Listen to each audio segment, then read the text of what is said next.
Good day, Lucius. Welcome.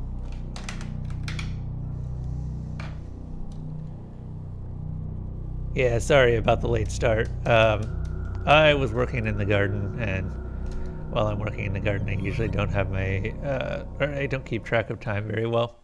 So hours can fly past, and I won't even notice. Which is pretty much what happened. Right, spooky stuff happened. March 12th, 1938. Renee T., 16 years old. Guess we got to do this again. Menstruation at age 12. Housewife. Father unknown. Mother a seamstress. Admitted in observation yesterday morning from Pontedera, accompanied by a police officer authorized by the examining magistrate of the Court of Pisa to be admitted for a psychiatric evaluation, which I have carried out. Medical certificate. Mental illness preceded by warning signs. Has suffered from depression for a year, believing she had tuberculosis. Food deprivation. We can't read this document. It is forbidden. We mustn't. If they find out, there will be trouble.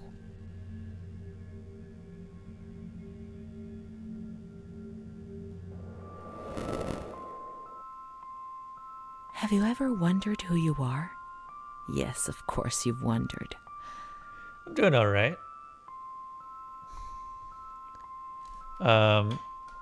Hopefully that you are also doing all right, Lucius. I don't know how everything goes. Kind of happy with this weekend. I've gotten a lot of what I wanted to do done. And it was mostly just a chill weekend for me. I did a little bit of yard work today, but nothing too big. And I was able to sort of just raise up, or uncover, I guess, all of the walking stones that I have in the ground. I'll have to get some more of those so that I can continue to get something out into the yard. But yeah. Things are going pretty well. I see that you're checking your logs, NB. Thank you. Keep an eye on that. I never had children. I don't think. Let's read it. I must understand. I must remember. She is frightened, hears noises and ghosts, presents serious signs of anxiety, psychosis, suffers from hallucinations. She is anxious, confused, her expression is distressed, a questioning look as if terrified, disoriented.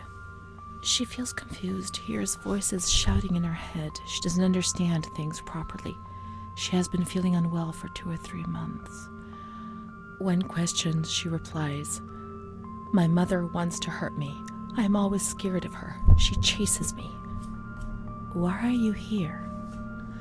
"I argued with my mother and was so upset that I felt like my head was spinning. There was a woman there who wanted to force me into a life of prostitution. They wanted to condemn me to be burned at the stake. Children whispered, called my name." March 16th. She couldn't sleep last night. They wanted to condemn her to be burned at the stake. April 4th. Transferred to the calm ward, still under my supervision. Yes, that's true. The ward where Amara was. Yes, the stake. The children wanted to burn Renee. She had to pay for what she'd done, like witches at the stake.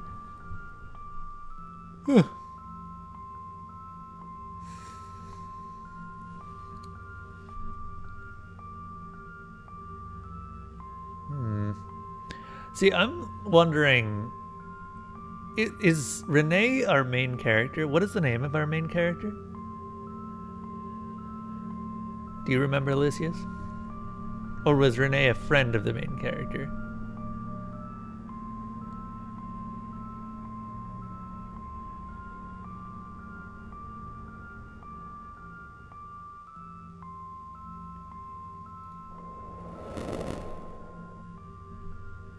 I Still didn't not quite know sure what those reality signs was. mean. I never did. I've known many different realities, maybe too many. When you move, everything changes its appearance and meaning.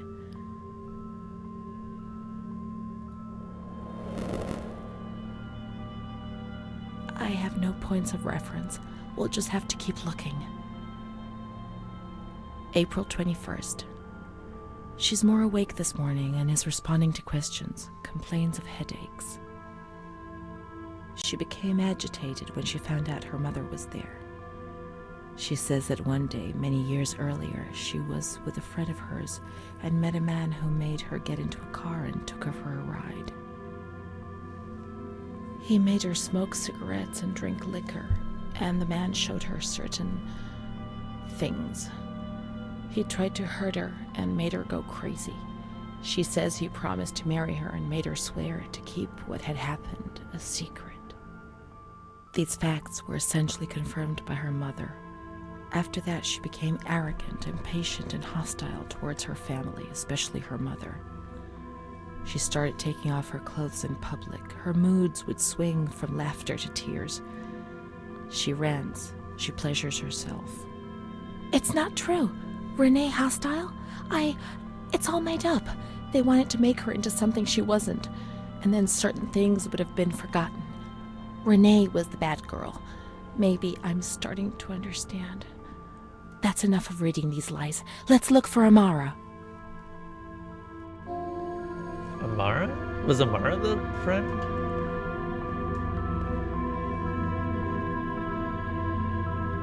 No one beside the devs knows what those signs mean.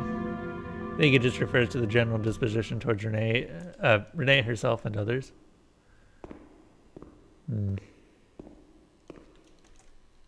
I forget what the help button is. The grounds at the back of the hospital, and then down to the kitchens.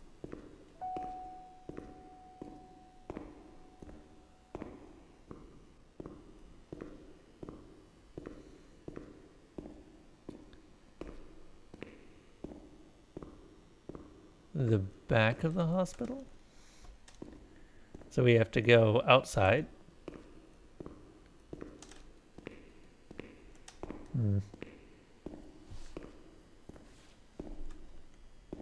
It's basically just a type of counter that determines what divergent stories you get. Gotcha. Doesn't look like we can leave the hospital anymore. Unless I'm much mistaken. Oh, wait, we never got in through those doors, did we? We got in over here? No, I'm wrong.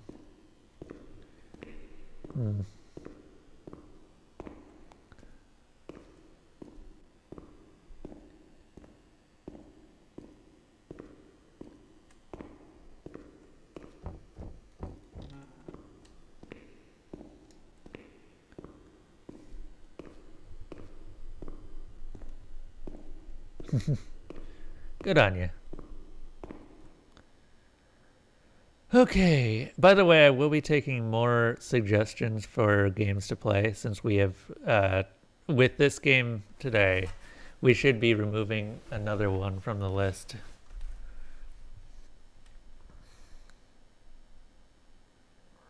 So I have to get to the grounds. Back here?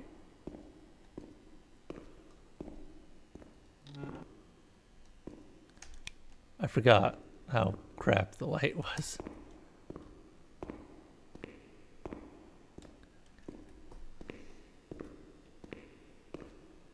Oh yeah, weekend list is fine. It's the other list that is... This is the road we used to take. If it weren't for her, in the grounds on that bench in spring, so many days.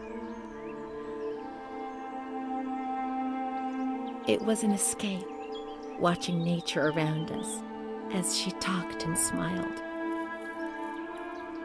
And then there were the kitchens. Sometimes we stole food and ran back to the bench to eat it in secret, and we laughed.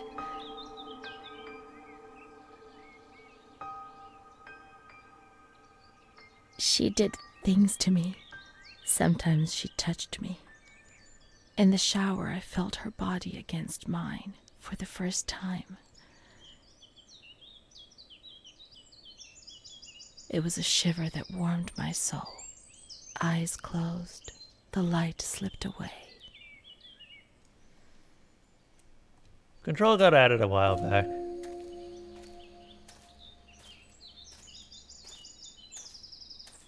She wasn't in the system. He wouldn't let her in. That's it. She must be the key to my memories, to the reasons why. Nature helped me to forget, to escape from the system.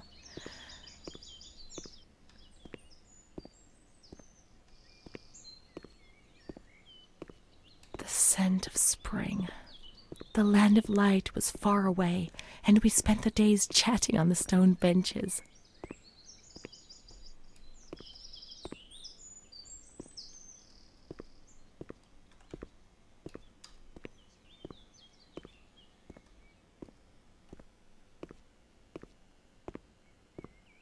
I think I'm going the right way, but I have no particular context, so I'm just going to assume that is the case.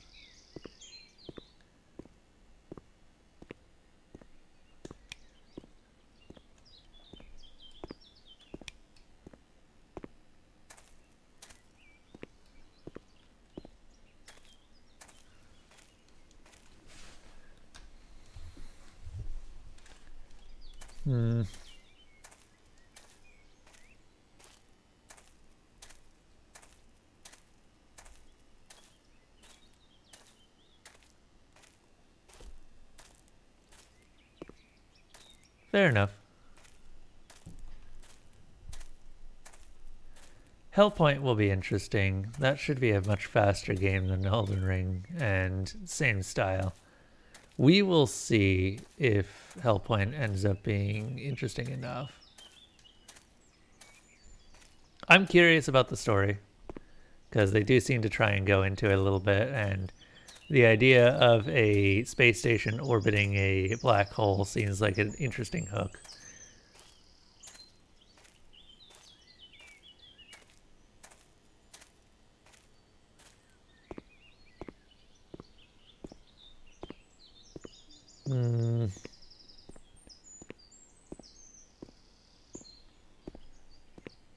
Lucius, where am I supposed to be going here?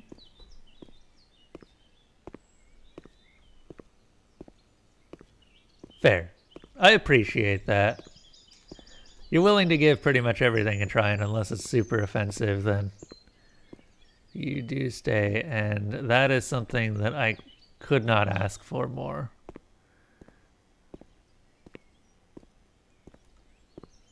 That's more than a lot of people are willing to do. I don't know where I'm going.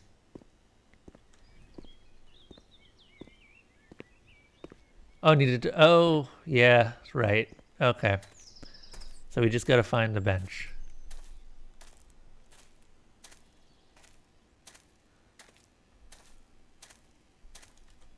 Let's look for Amara in the kitchens in the basement of the building, Never behind mind. the greenhouse.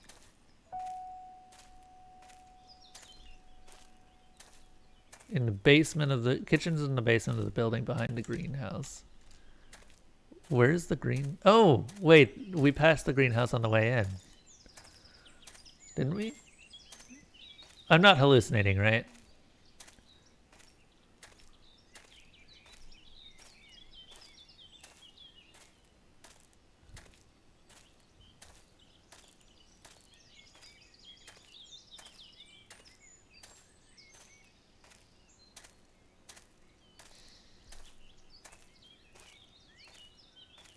Is that the bench? Oh.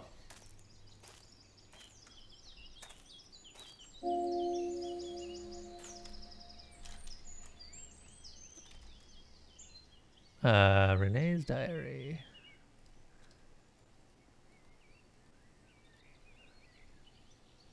We already saw this one. I appreciate it takes a couple of seconds to start. He told me about Bruna's father and brother, but I was already very ill. The light had returned, and that thing made me suffer even more. It was my world, and it was crumbling. When I spoke to Bruna about it, she turned her head away and was silent for a long time. Heaven's Vault should be an interesting one. I'm looking forward to it.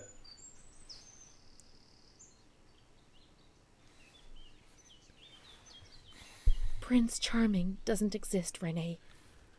At least not for us. I was 14 years old. I didn't think it was possible for a boy to look at me and desire me. When he asked me if I wanted to go for a walk, I didn't say anything. I didn't even have the courage to look at him. Oh.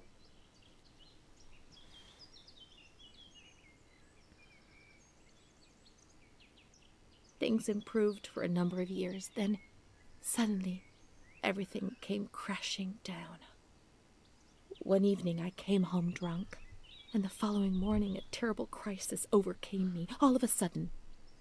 What had I done? I was terrified. I thought I'd lost my sight. The light burned my eyes from inside. The memories of the previous day emerged in bursts, images, flashes, which unleashed something monstrous inside me. Repetition of words was no longer sufficient. Now there was a voice in my head which repeated them louder than I did, and they were words of accusation and blame. So I covered my ears and shouted and hit my head against the wall and threw up.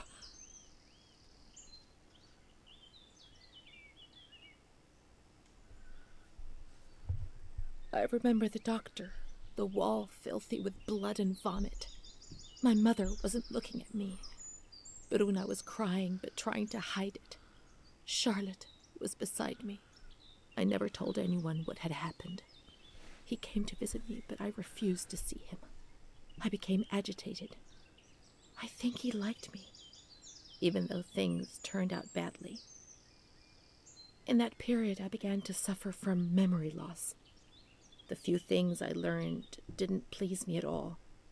He told me that I was looking for him. It was all my fault. Bruna told me that sometimes I got drunk. People in the village gossiped about me. Sometimes I was covered in black and blue marks. I didn't realize what was happening to me, what I was doing. I was no longer in control of my life. From my little corner.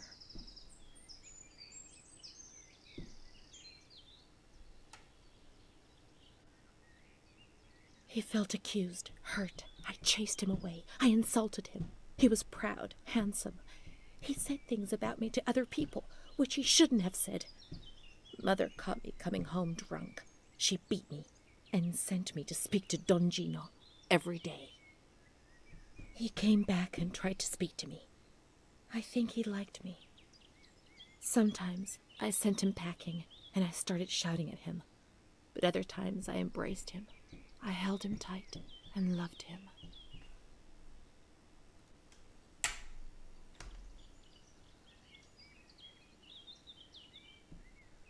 But he couldn't bind himself to me. I was 16 and ill. I had no future. I didn't get out of bed for weeks. Then I did things I was ashamed of. I slept with men. The guilt tore at my soul. And the light came back to torture me. I invented stories to justify my actions. I couldn't bear my own weight.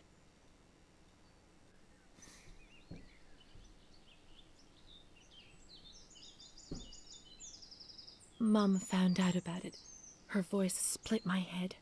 I pushed her away because I was afraid of dying, and I shouted to the whole world what was happening to me, and that I didn't understand.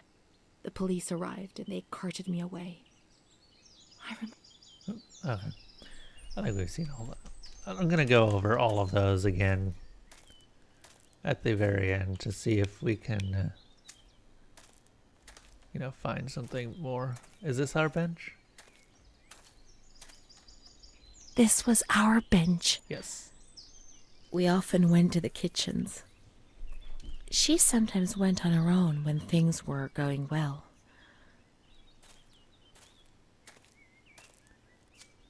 So how do we get into the kitchens?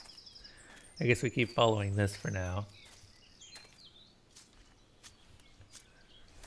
You genuinely do not think Hellpoint is a good game? You have a personal feud with Control on the console. The story is alright, but the game itself is... It's a big buggy yikes. I never really encountered that many bugs. So, I don't know. We'll see.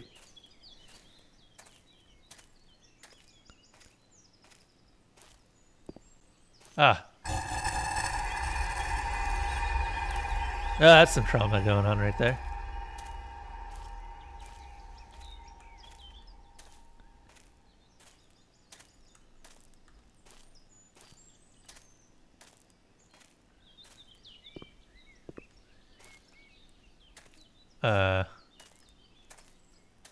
So past the kitchens, here we are. Or, no, here's the kitchens. Gotcha.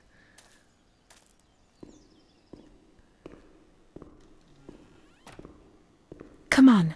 Come on, let's look everywhere. She must be here, I'm certain.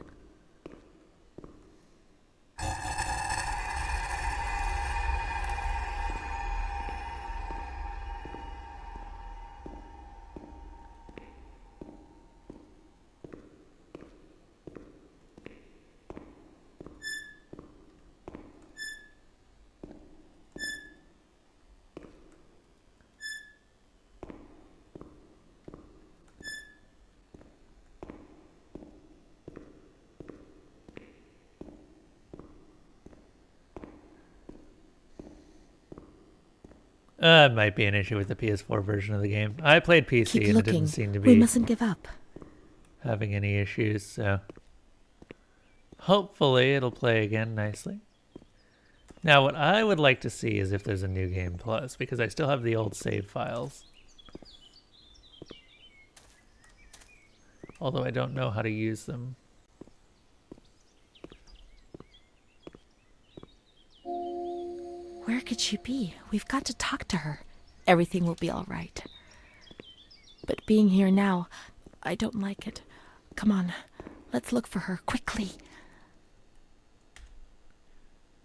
What did we get?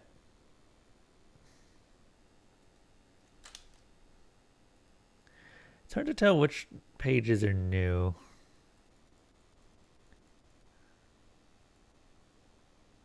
That one's new.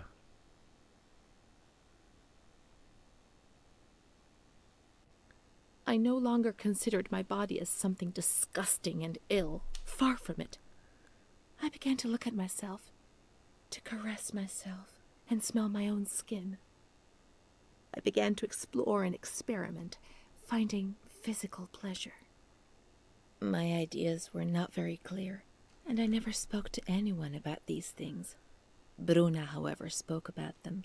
She boasted about her love stories and her young men. To my eyes, she was very lucky, always being wooed.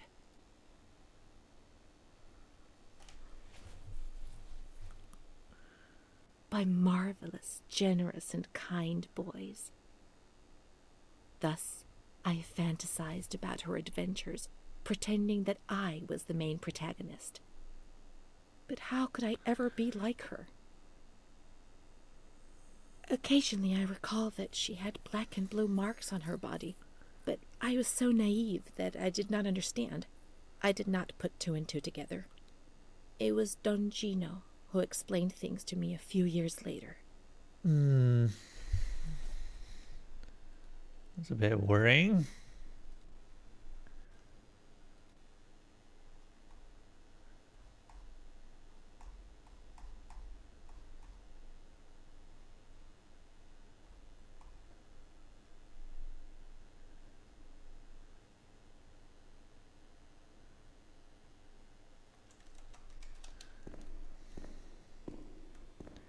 You needed a walkthrough for this part? If you feel like a walkthrough would help, feel free to look one up. Can't stay in here too long. They'll find us.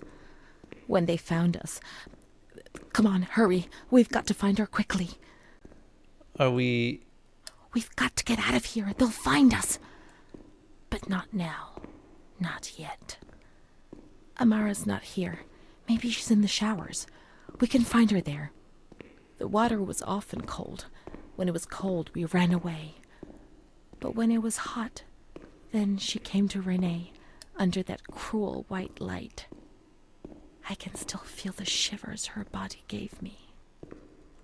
Everything must return to how it was. If we recreate that magic, she'll come to us. So we need to do what? We have to turn the water on in the showers and switch the boiler on. All the plumbing systems were in the kitchen area. Okay.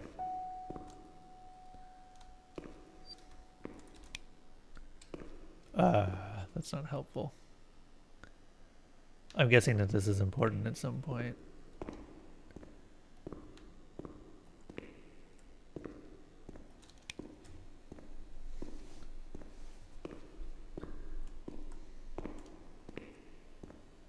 Maybe. I don't know. You do these games far more frequently than I do, so...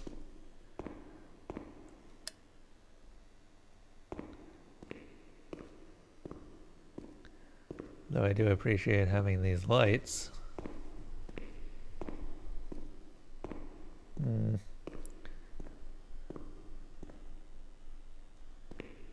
Almost 10K indeed. And B, you still here? Are you still around?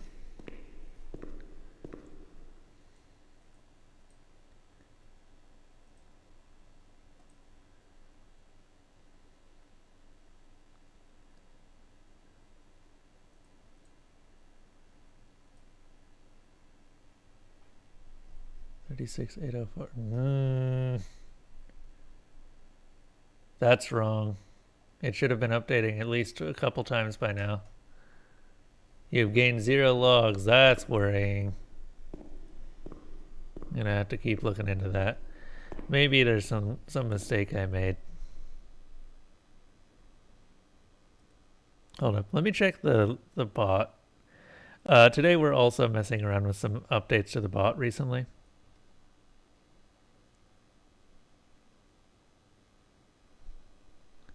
Let me just check the bot. Okay, NB is showing up in the chat, but he's not gaining any logs.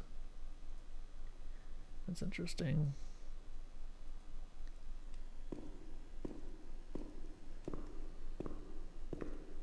It's a larger issue, yeah. It's not just NB. We were looking into why Zebgrin was having issues gaining logs recently, and apparently it's due to him being a VIP.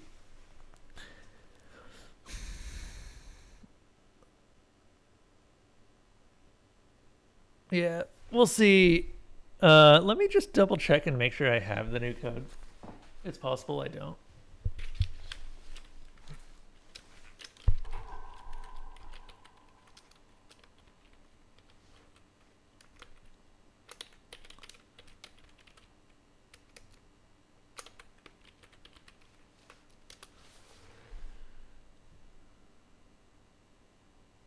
No, I've definitely got the new code. Oh, I see where it's wrong now. Okay, hold up. That's actually a really easy thing to fix. Give me one moment. We're gonna test something live. Well, might as well. I'm gonna just update it anyway.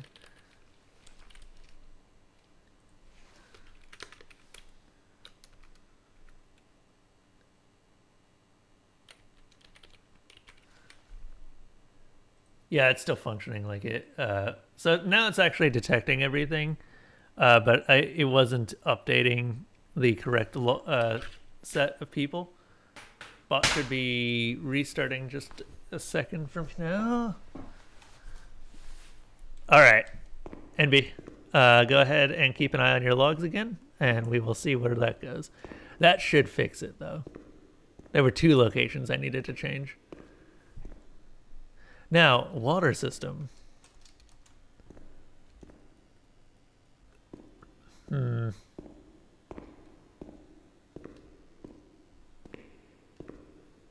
these... Okay, is there a name for this sort of pot? Because I see these in kitchens all the time. I assume that they're like industrial-sized soup pots or something like that.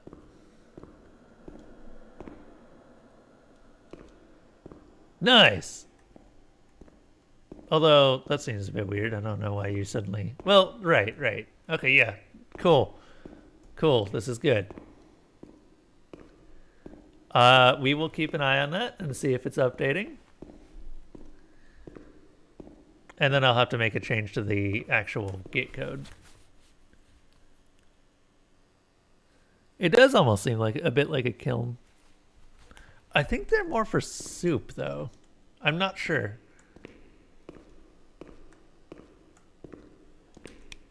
Yeah.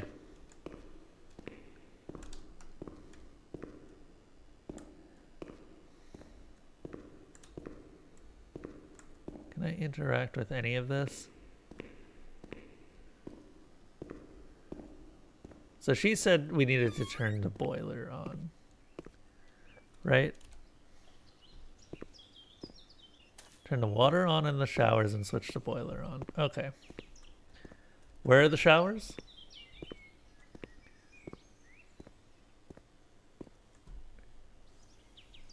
Are these the showers? They look like... Okay, no. No, these aren't.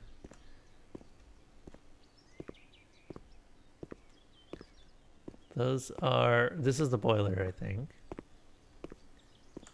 Certainly looks like one.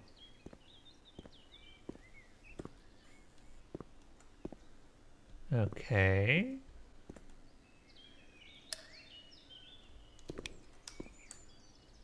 Okay. Making some progress.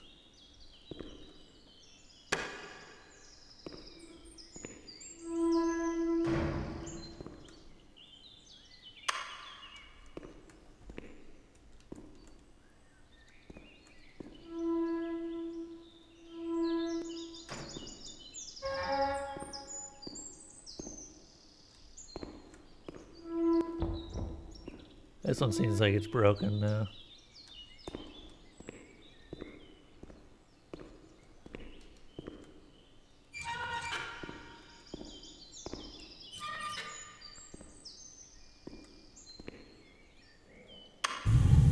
There we go.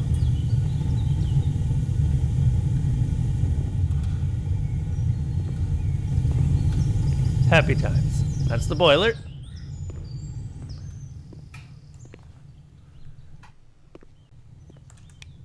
Now. Oh.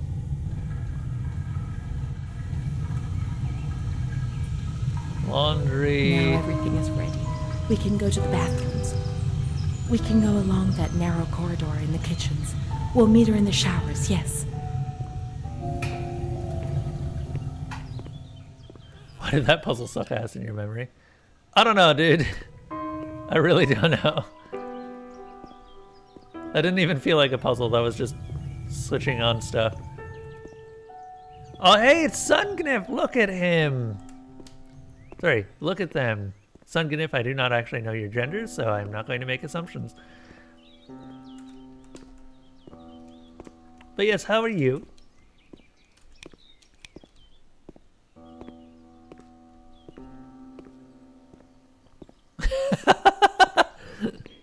I appreciate that.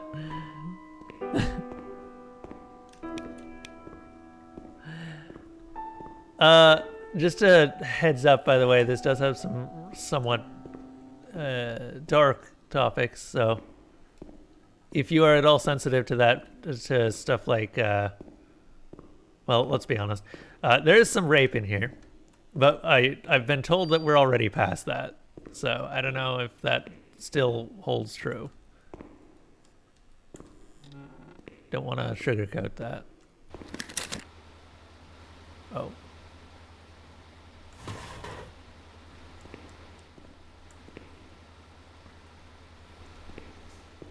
You're a guy?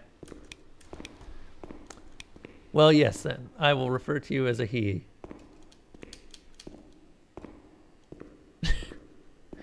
Checking the equipment.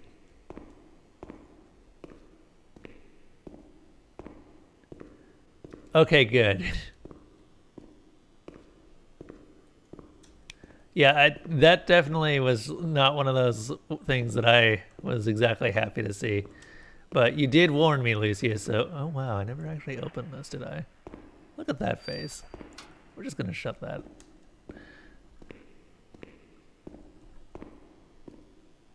You'll be fine? Okay, cool. So where are we going now? Everything is ready. We can go to the bathrooms. Okay, we're going to the bathroom. We can go along that narrow corridor in the kitchens. We'll meet her in the showers, yes. Where the hell are the bathrooms?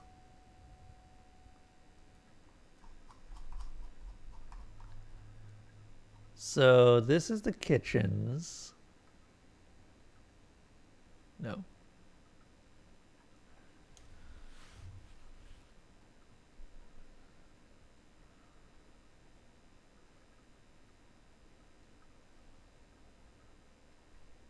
$11 and $12. Okay, gotcha.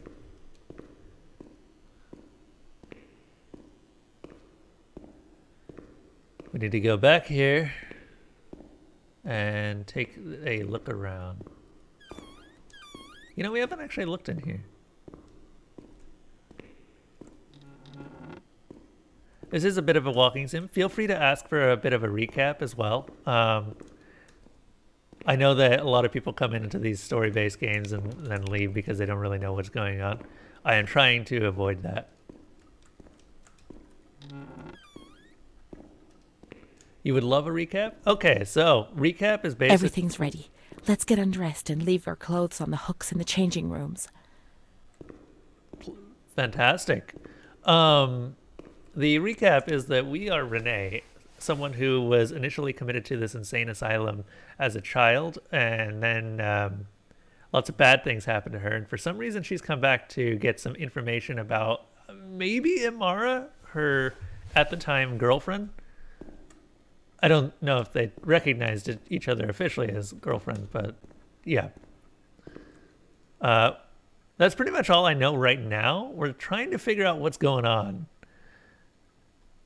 There's a lot of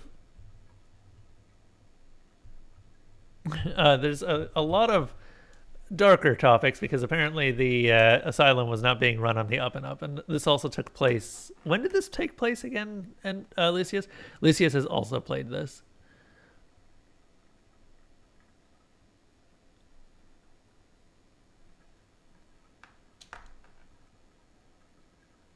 Is that what you call that? It's an ash. You were a bit iffy when recommending the game because of that, but since it was relatively short and early, you thought it'd be fine. Yeah, it's fair. You did tell me. There's a couple of smaller details that Newt actually either actively avoids or just went over his head. Maybe, yeah. It is World War II time. I suspect that they just went over my head. I am also specifically avoiding anything to do with the rape and molestation.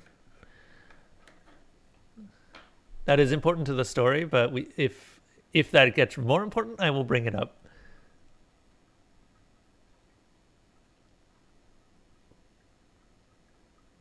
Yeah. It was me. Let's see. List of female deviant conduct whose treatment requires special severity and rigor. Onanism, masturbation, homoeroticism, homosexuality, unnatural mothers. What is unnatural mothers? Mothers who fail to develop the instinct of motherhood, refusal of conjugal duties, and adultery. Oh, this place was all sorts of fucked up. But also... God, that's the worst thing you want to see in an asylum. You said that most of these events are actually based on real stuff, right, Lucius?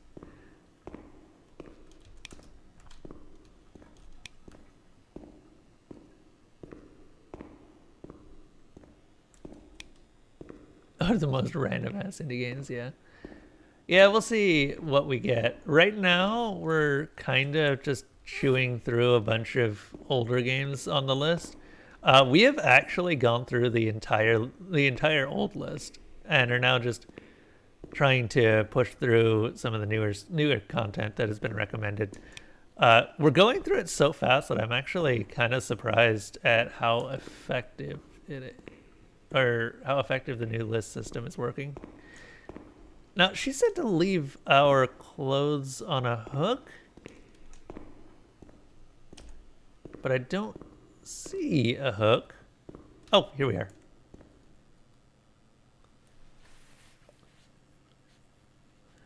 You got treated very badly at the mental hospital as a kid for being gay. This is creepily familiar. Oh, God. Yeah, I'm sorry to hear that. But that definitely Let's turn the water on now, and everything will be as before. That does strike me as something that would happen, especially in, well, the U.S. I assume you're from the U.S., Sunguniv. Do we just pick... Is there a valve? So these don't have valves. Oh God, my movement speed is garbage right now.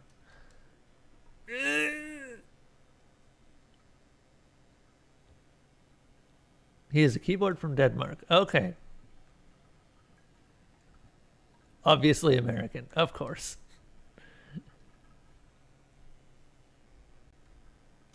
Considering that I think the Twitch matches me largely with Americans, it's a safe assumption to make. But Twitch is also global, so you know how it be. Also, I say that knowing full well that we now have we have Lucius and Envy in chat, and Lucius is definitely not American. Where the hell is the valve to turn on the water? Ah, here we are. Oh, that's pleasant.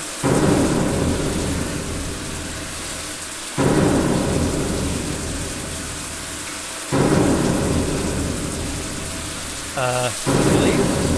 I'm just gonna leave.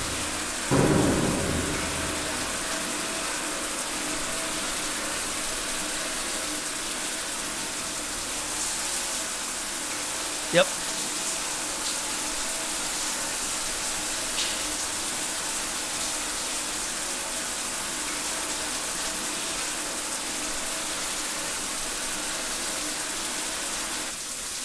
Amara was the only thing Renee had. They separated them. Renee went to the slightly agitated ward, the one that terrified everybody.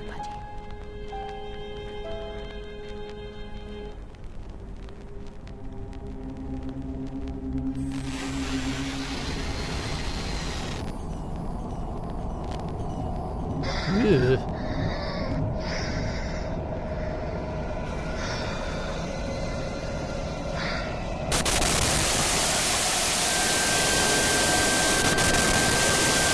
We did not need a needle in that.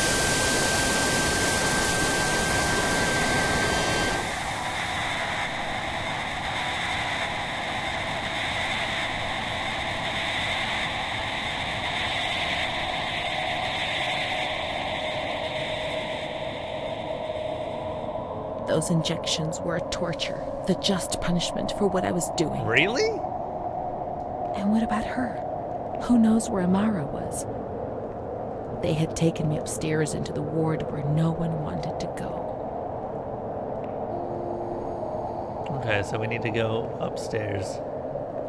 Let's look for Renee's room in the slightly agitated ward.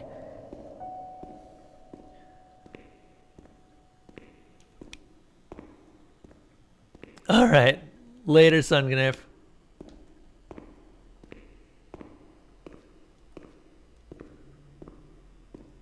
Thanks for stopping in. Sorry that, yeah. We will wrap this up probably today and then next weekend have something completely new. I was curious about this, though.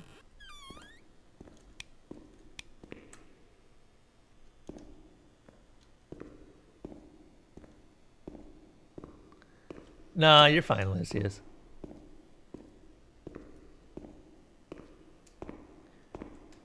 I'm still willing to finish it. It is definitely up there, though. Where? Okay, so we need to go upstairs, right? So go back here.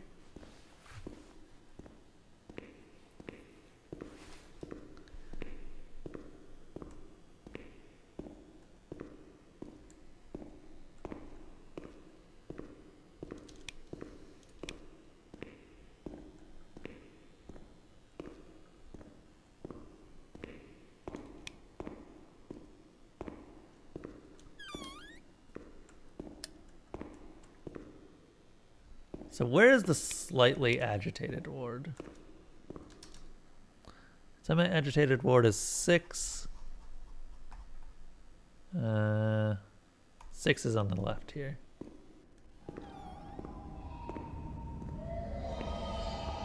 When there was too much chaos, they closed all the windows and the door. They turned off the lights, and it was pitch black. Some people fell asleep. Some others stopped seeing their demons and became more calm.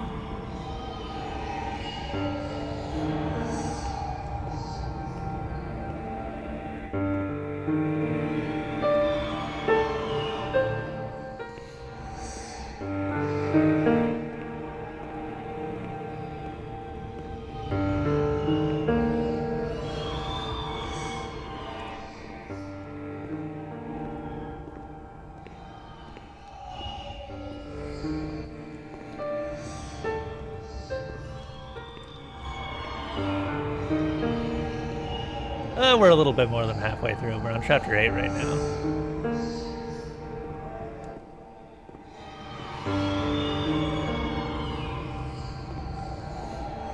Ominous.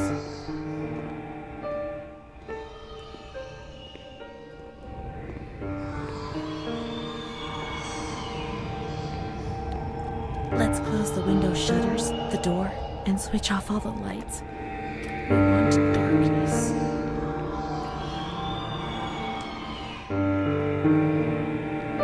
I appreciate them telling me this.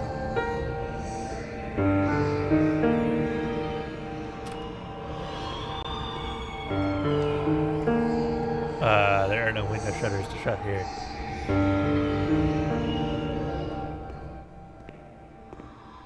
No, we just switched to chapter 8 after we finished the bathing.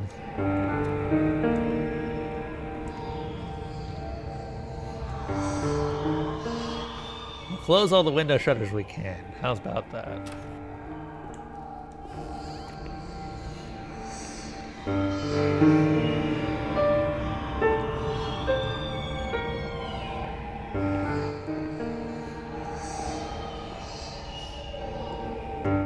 So, ooh.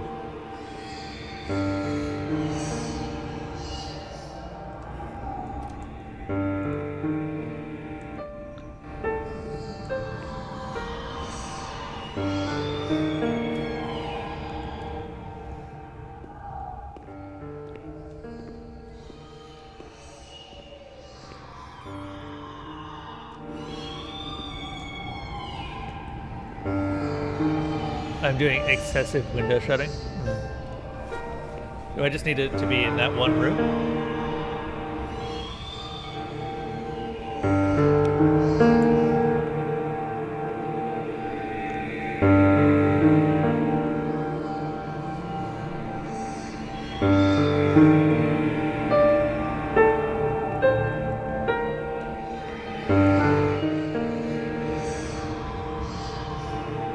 Oh.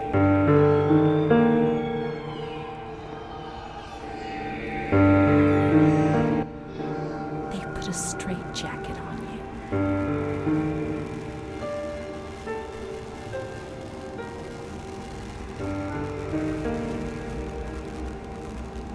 They gave you a cold shower.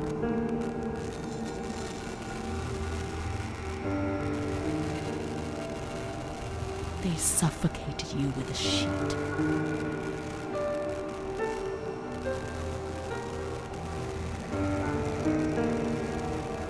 They tied you to the bed. They tied me to the bed.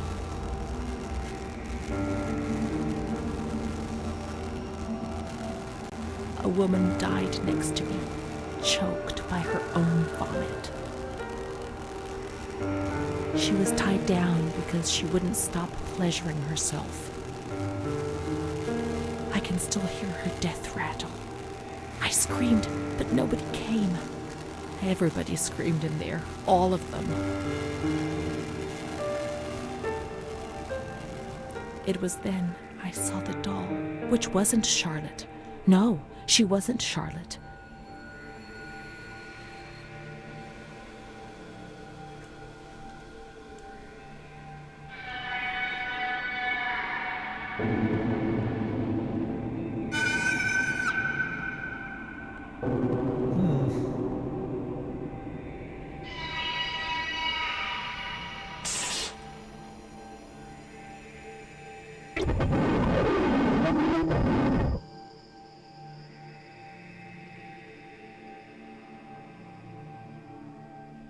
past was like the present. That doll, that man, the shame. Renee was increasingly divorced from reality. How will I ever find out what really happened? How will I ever find Amara again if I can't even find myself? Oh, now what? Oh!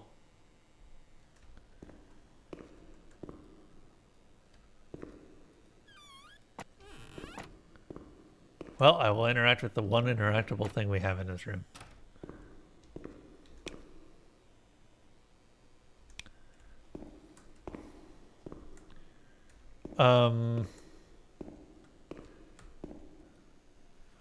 Montefoscoli, November 12th, 1939. My dear daughter, it is with great sadness that I heard what happened. Your transfer and your sufferings are a cause of great worry for me.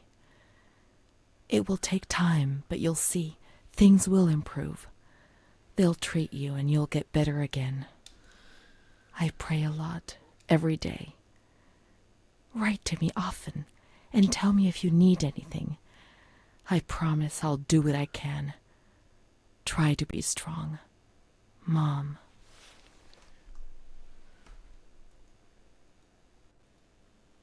This is the last letter she wrote to me. Once I was put into this ward, I was overwhelmed by loneliness. After that medical examination, I received no more letters from Mom. Why is that man here?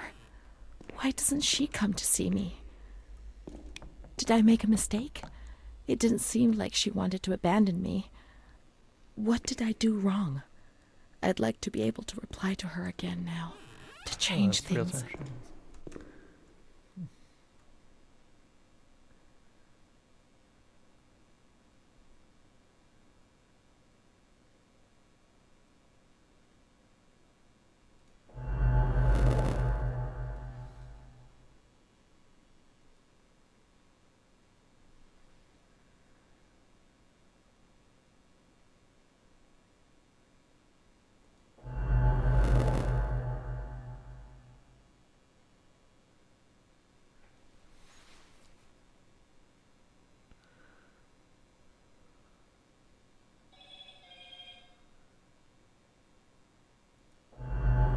Perhaps she would have listened to me. Will she reply?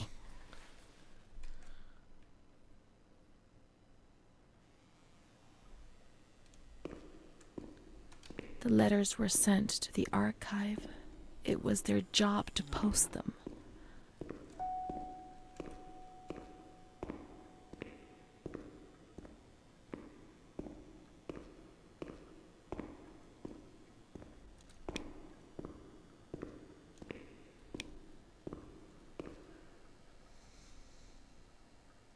Archive.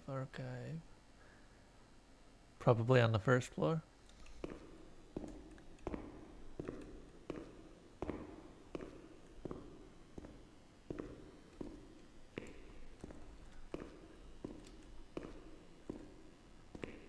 Voice acting's alright.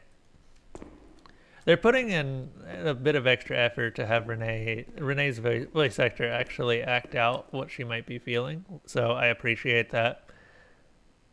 She's a little bit deadpan, but other than that, fine. Considering that what she's been through, I imagine that I might be a bit deadpan too. The archives? Where exactly is this archive?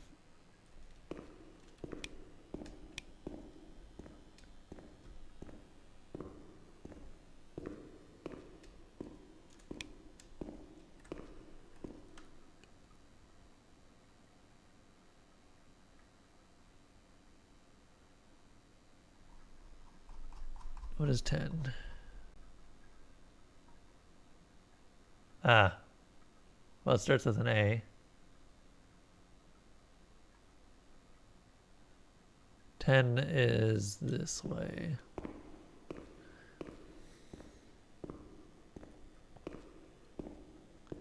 a little bit deadpan. Like, she's not putting that much emotion in, but where it does count, she is doing the work.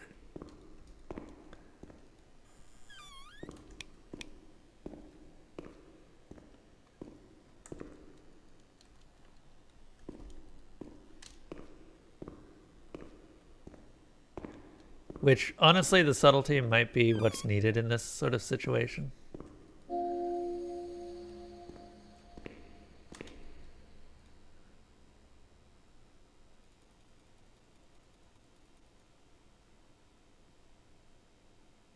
Oh, that's Charlotte.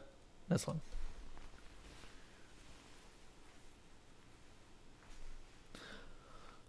I remember a recurring dream from that time. I used to have plenty of nightmares, but this particular one was so real that even today, I ask myself whether it could have possibly been just a dream. I was in bed, enveloped by the warmth of the blanket, in the dark, about to succumb to sleep, when I heard the bedroom door open. I turned to face the wall and did not have the courage to turn around.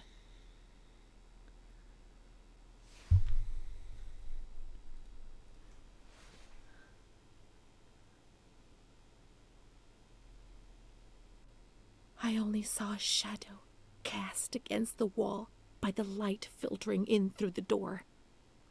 Then I heard the door close again, and I thought that it might have been my mother who, before going to bed, used to peep in to see whether I was sleeping.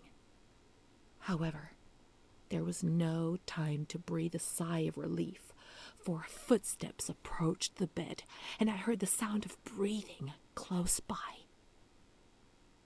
Fear paralyzed me from head to toe. The blankets were pulled back. I remember the chill of fresh air on my spine. Someone sat on the bed, and I trembled.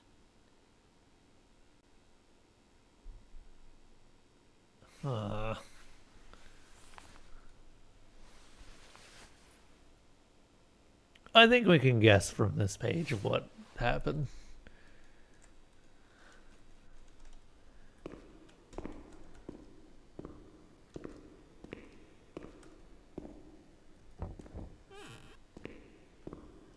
That can go unsaid.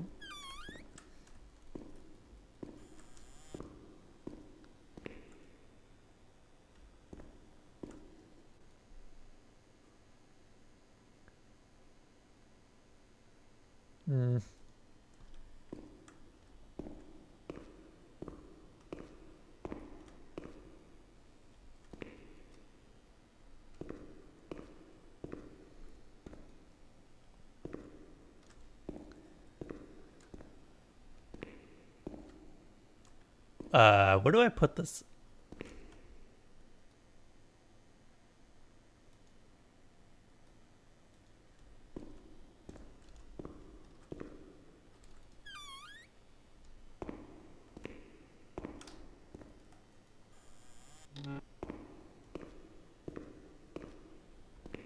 So that's the archives, right?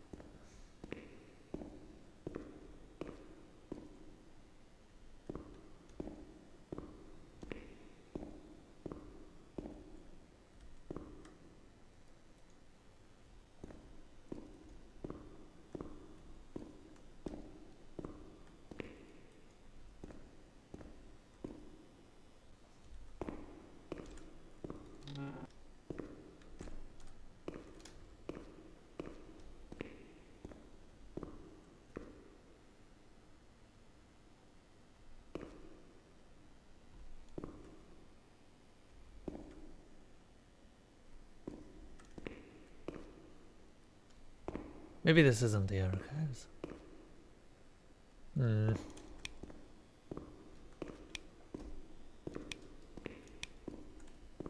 But it seems like that matches.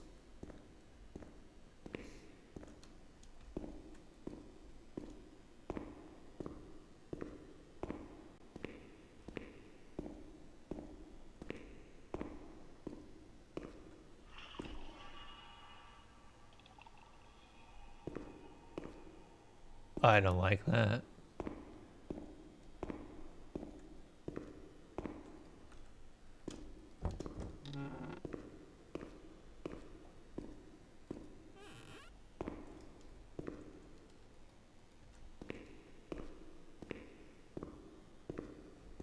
When you were sent to a lunatic asylum, you lost the right to possess anything.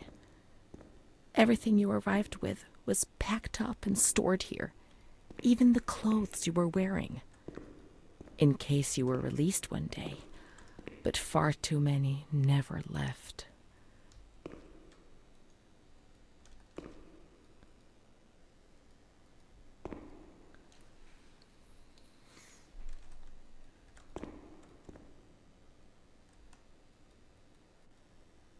Dear Mother, please, I beg you, get me out of this place. I'm so frightened here. You were right. I know I was wrong. I understand. I'm so ashamed. If only you knew how much. But now I'll behave myself, I promise. Now things will be fine. I'll work hard. I'll be very good. Your daughter, Renee. This letter. It was Renee's letter, just as she wrote it back then. But it was never sent. Why? Why did this happen?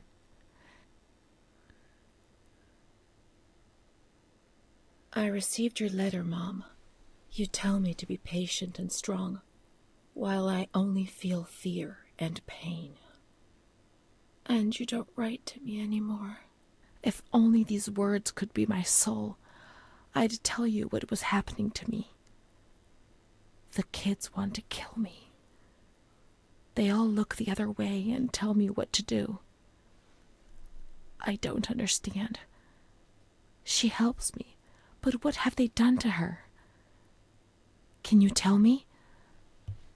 Will you help me? Renee.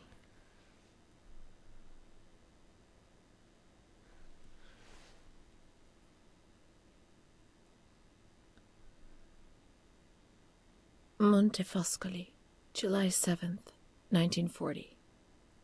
My dear daughter, I have received no news from you. You have not contacted me in months. I'm sorry, but I don't have the money to come and visit you. Do you remember Mr. Onofrio? He'll soon be in Volterra for business. I've asked him if he would be kind enough to ask the director for some news about you. I hope he'll bring me some good news when he returns. But please write to me. I know that I was strict with you. You have to forgive me. I didn't think. I've given Mr. Onofrio a new doll for you. You told me that you lost yours, and I know you loved it so much. It's not as nice as your Charlotte, but I hope that it will comfort you nonetheless.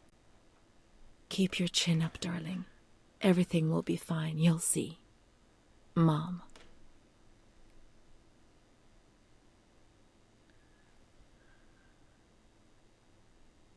Montefoscoli, October 12th, 1940. My dear daughter, I've written 2 letters to you and have received no reply. Every day I'm anxiously waiting for a letter. Mr. Onofrio's back. He brought you the doll. Do you like it? He told me he was unable to speak to the director, but managed to see you. I pray for you every day. Even Don Gino said a prayer for you during Sunday Mass. Isn't that nice? I've made up my mind, Renee. I'm bringing you home. I've already written to the director. I told him that I'll take care of you. I'm not very well at the moment and can't work, but I'll get better soon, you'll see. And as soon as I can make the journey, I'll come and fetch you. I know you're suffering a lot, but please be strong, I beg you. Mom will come to fetch Renee, won't she? Mom is good, but she's not well. That's why that man came. The doll. Renee could have played with it while she was waiting for her to arrive, but Renee didn't have it with her. Is it one of Mom's lies? She knew that she'd hurt Renee and... No, Mommy's good. That man brought it. We've just remembered who he is, haven't we? It was Renee who was wrong. The doll's here. I know that for sure. Perhaps she's been abducted like all the others and is locked up here somewhere. Definitely psychological horror. I can see the horror aspects in it.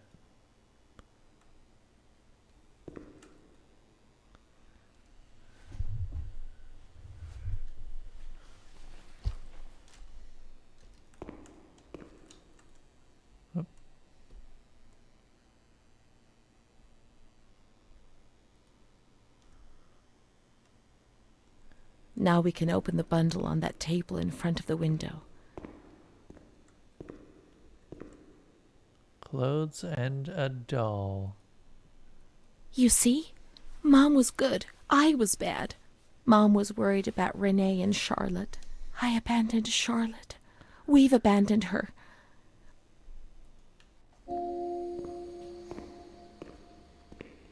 Let's look for Charlotte. We have abandoned her.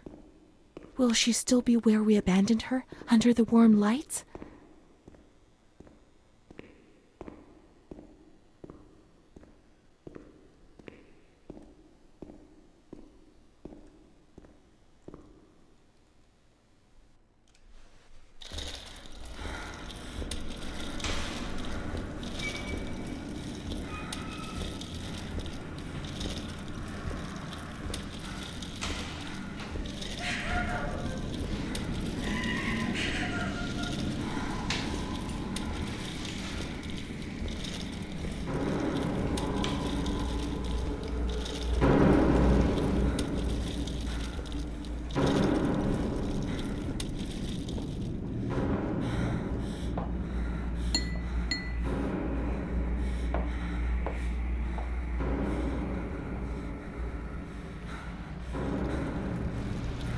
I didn't do anything. I just obeyed orders. I only obeyed orders. Charlotte has gone away. Mom will come and get us. She loves us, even though we're orders. Leave us alone. I didn't do anything. I only obeyed orders. Mom will come and get us now. I didn't do anything. I only obeyed orders. Even though we're bad. Mom won't leave us alone. I didn't do anything. Charlotte gone away. I only obeyed orders. Mom will come and get us now. She loves us, even though we're bad. I didn't do anything. I only obeyed orders.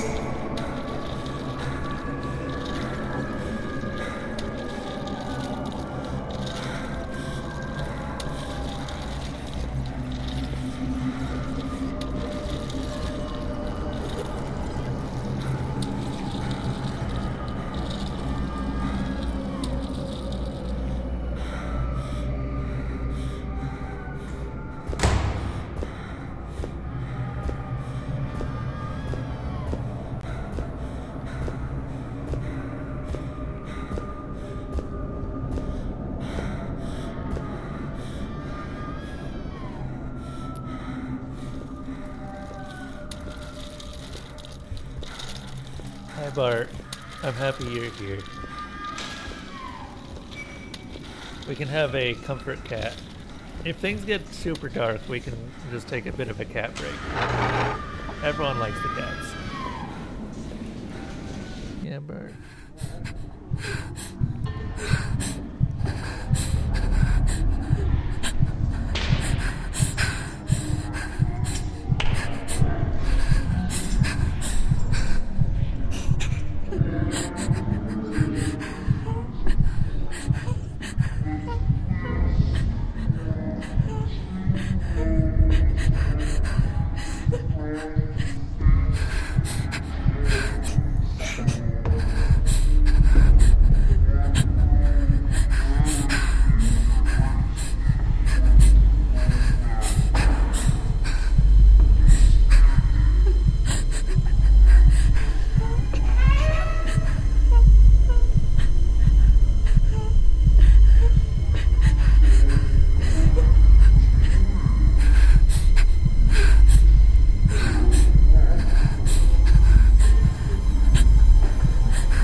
has abandoned us. He didn't like the that sound.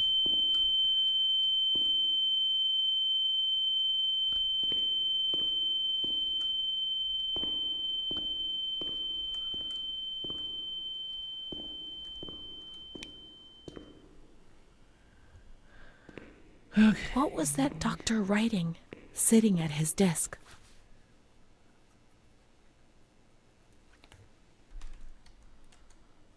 So, surgery, I'm guessing?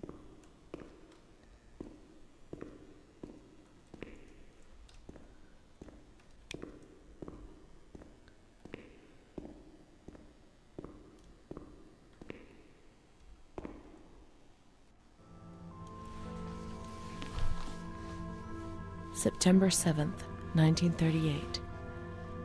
The patient frequently indulges in recriminations expressed in an explosive tone of voice. This morning she threw away the milk, saying it was full of urine, spittle, and all kinds of other filth. Crazed, she hears voices that order her to do things. She says she heard children singing and that they were locked up in a school. January 20th, 1939. Introverted, dazed, cannot focus on anything. When questioned and stimulated, she starts crying and weeping. At other times, she laughs. June 1st. Apathetic. Eats very little. She refuses to be touched. Does not respond. Spends her time in the grounds. The cooks report that she sits on a bench in front of the kitchens. October 14th. Return of impulsive behavior. This morning she asked for 2 eggs to make zabayoni, but when she got them, she threw them up in the air. Excited, clamorous, slightly confused, takes her clothes off. December 8th. Tied to bed for 15 days. High-spirited, tends to make witty comments and use vulgar words. Laughs hysterically and pleasures herself. The nurses report that about 2 weeks ago she remained in the showers on her own and didn't want to leave.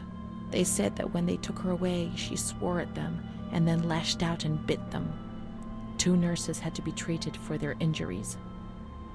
They've kept her tied to the bed since then. Transferred to the slightly agitated ward, from the care of Dr. B to the care of Dr. C. I was with Amara in the showers. My memories are terrifying. They're not real, are they?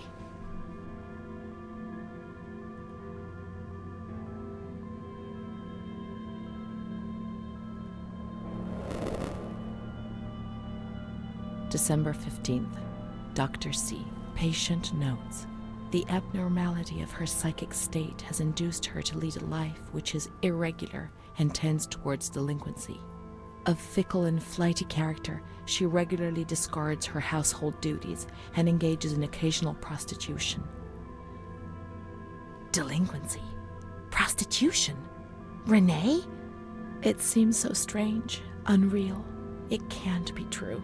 And Amara, she loved us and would tell us everything. She wouldn't hide anything from us. Her mental deficiency makes her deaf to the reprimands of her family. She has shown suicidal tendencies. She was brought to the ward yesterday, agitated and hysterical. Treated with cardiazol, 2 injections a week for 5 weeks. They were only trying to confuse us with the therapy, and my God, they succeeded. It was as if they wanted to instill the madness into us.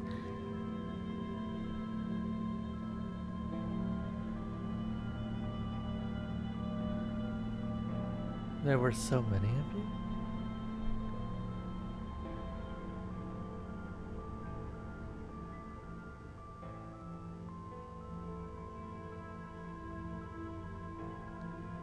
Oh. I don't like any of these options.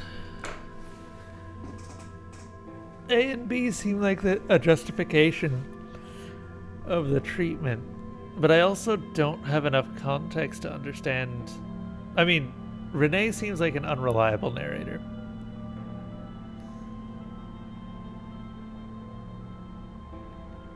She may still not be in the best state, especially after the treatment, but it's hard to tell if the treatment was actually good for her, or if they were trying their best to cure her, or if she was even ill to begin with.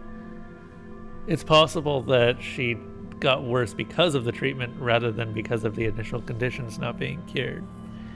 Whatever the state, the treatment didn't work. I'm not sure how to answer this one.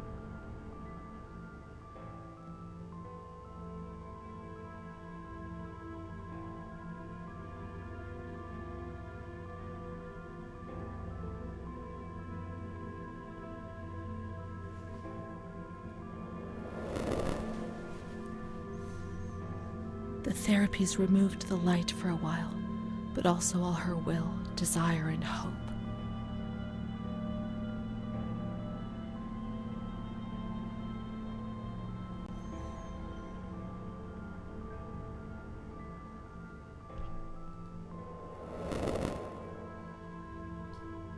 It was torture, but we had no choice. Nobody explained anything. No one tried to help us understand. We were like farm animals.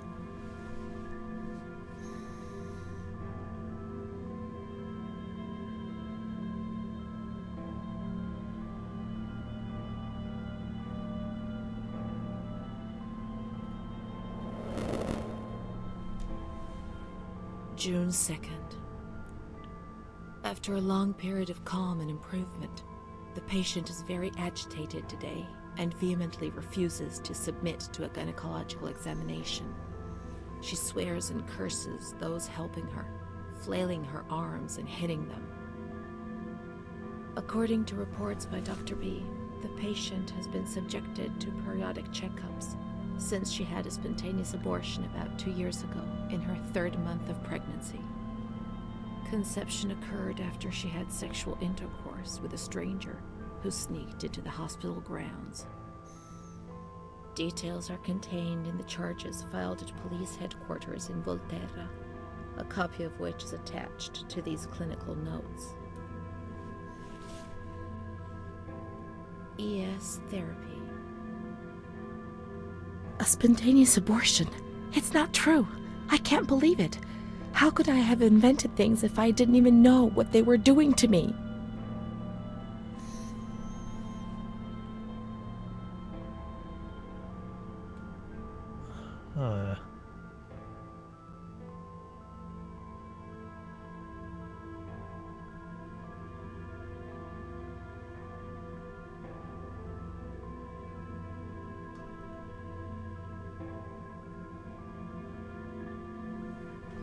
These are getting harder to do.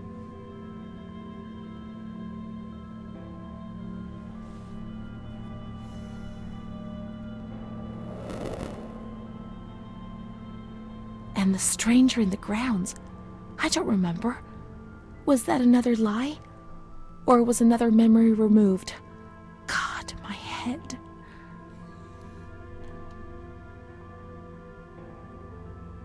I mean, we'll never know. The other Renee?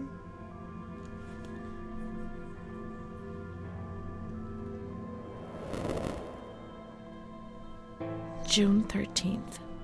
The nurses report that she descended into a state of great mental confusion after receiving her mother's letter. She threw her soup over another inmate because she was very anxious, and then punched a nurse. Impulsive, flails about her. She rails against the doctor in vulgar terms while he is examining her, lashes out and spits. Block all correspondence to give the patient no further reason to become agitated. Oh, is that why they did it? August 20th, tied to bed. The nurses report that the patient is extremely agitated after the visit of a relative or family friend. 2 days later, she is still shouting all the time that he commands her, that she must obey and harm herself, and that she is not Charlotte. All visits forbidden, constrained to bed, and intensification of ES therapy until we achieve results. Calm down. You must be calm. Don't get agitated. We'll make you calm down. Is that the only thing that matters? Is tranquility worth the price of not living? Oh, so that's why she's like that.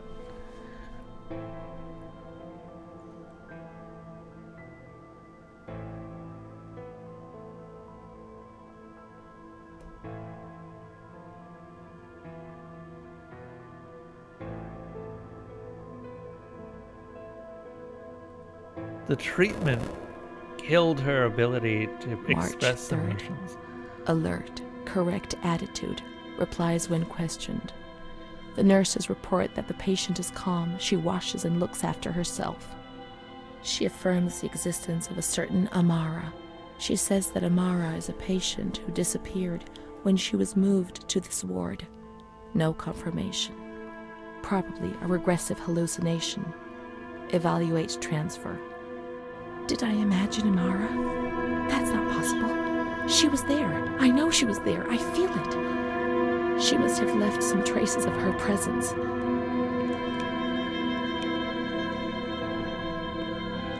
We can try to find her medical records in the archive where their letters were filed. Okay.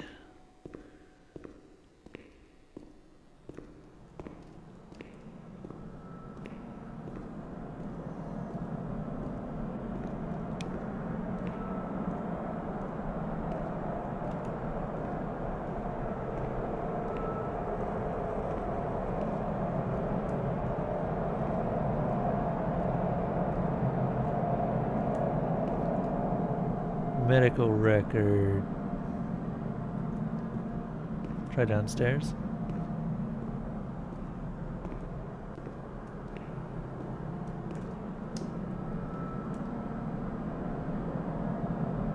Medical records.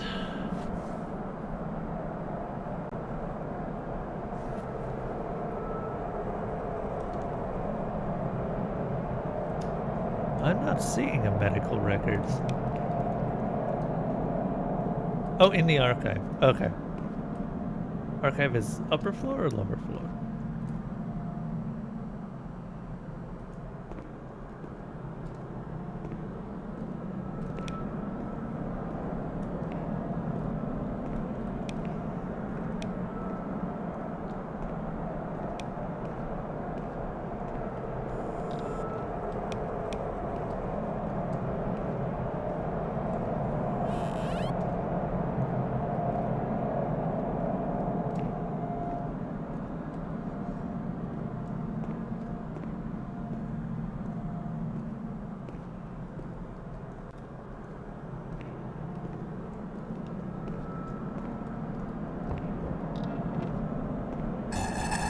Oh boy.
Ten is still scratched off here.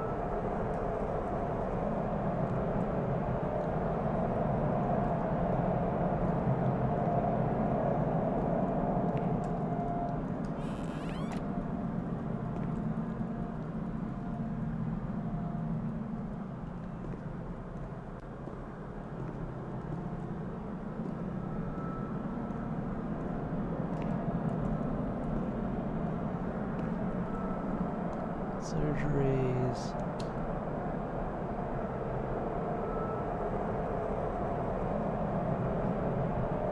Is patient storeroom and archives. Okay. So it is just over here. But where is the medical archive here?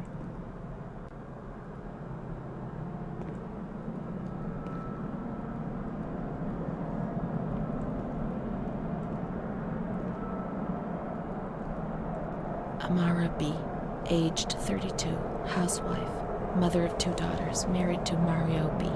So Amara does exist. Yet she had no children and wasn't married, but that photo, it's her.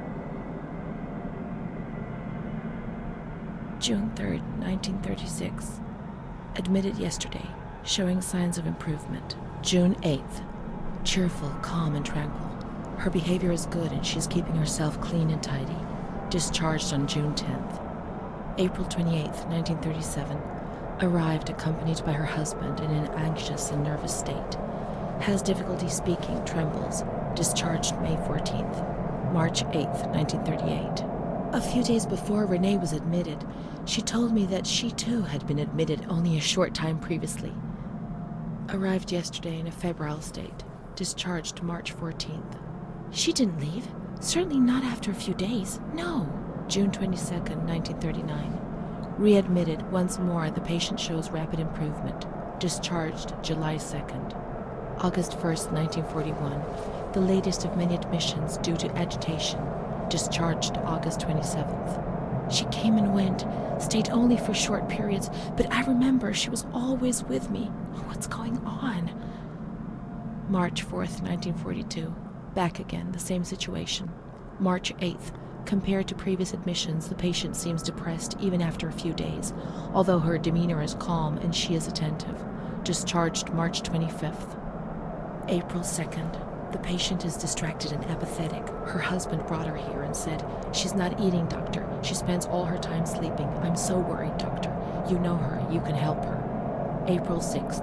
Tuberculosis. Patient transferred to the Maragliano Pavilion and is in isolation. May 3rd, 1942. Death from tuberculosis at approximately 8:30 a.m. Wait, hold Is up. Amara dead? Poor dear friend, I wasn't even able to say goodbye to you. Enclosed is a manuscript written by the patient, probably in a state of delirium. I'm dying, I know it. I'm losing a lot of blood, bleeding internally too. It's strange. Since I came back in here, I can't stop thinking about that little girl with her sad eyes, her desperation. I only saw her for a short time, it's true, but she remains in my heart. Will she still be here? I hope to God not. I hope she's better and her mother's taken her home. My memories don't match up. What's the point of this? Perhaps my memory is playing tricks on me. Things are not as I remember them, as I see them. But she said she liked me. I just can't understand it. I just wanted to say goodbye to her for the last time. I never even said goodbye to her. Is that why she came back? How could a soul survive in this hell? I so want to feel things again. Pain, passion. Feel the damp tears rolling down my face. To remember that I was alive.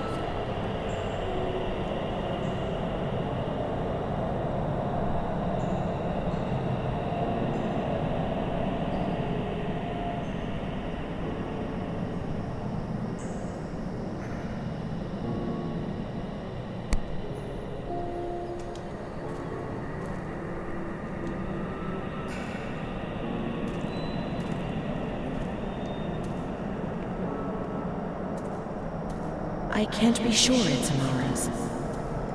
These crosses are nameless. How will we ever know who is buried here?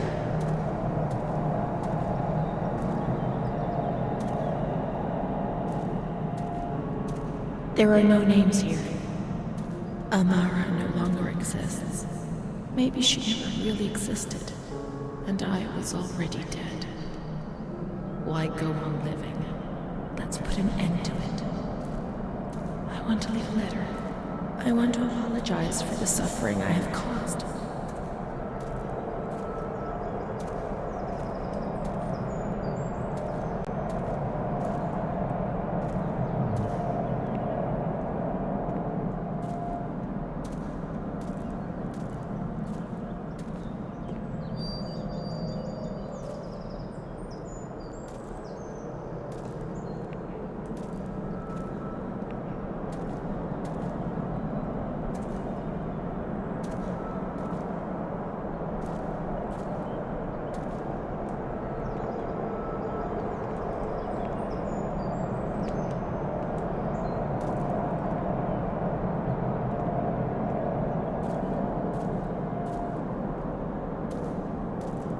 Wait, did I miss something in that room?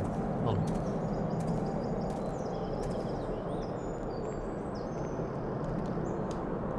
I don't think I did.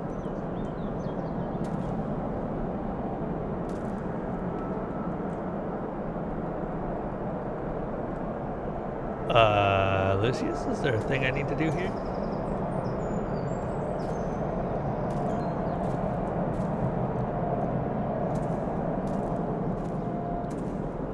Yes, I have.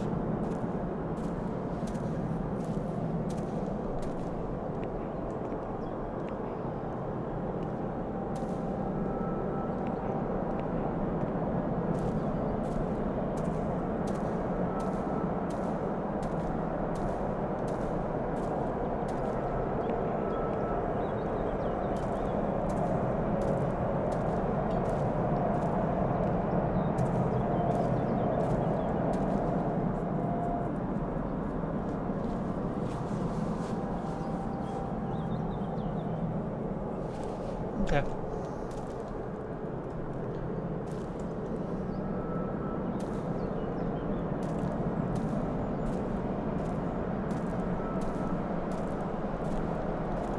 The reception is in the entrance hall. There I'll find a pen and paper to write with. Ah.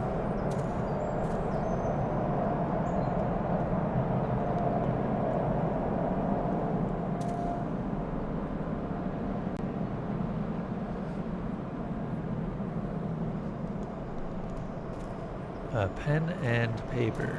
I'm not seeing anything.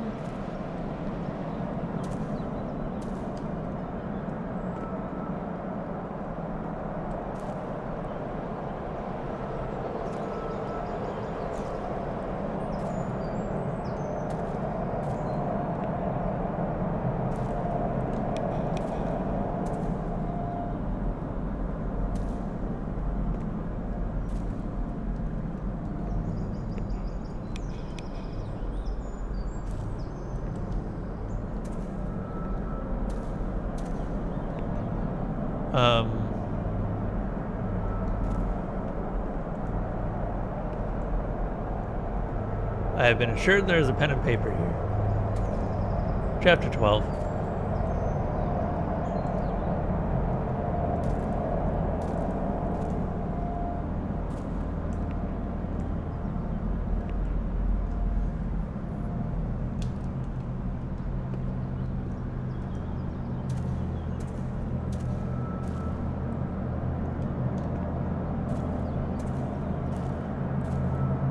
Hold up.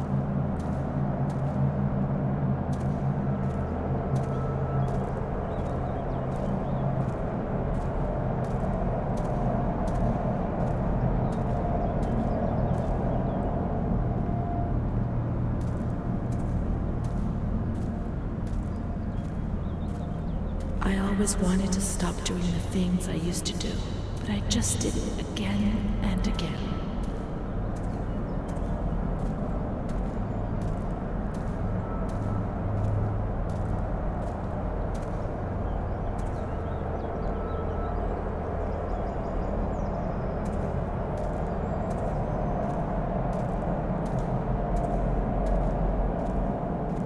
I think I already got it. I don't remember picking up anything. Entrance hall, maybe? Over here? I don't know what this I kept on making mistakes. destroying my life and that of the people close to me.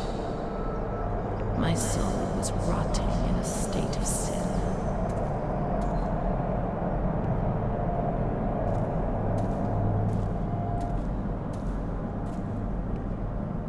Ah, gotcha.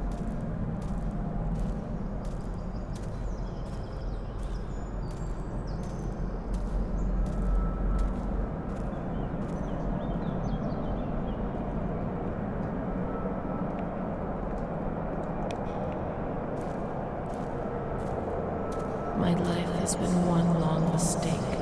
I'm so ashamed of what I've done. I lost control and couldn't stop myself. A victim of rage and lust.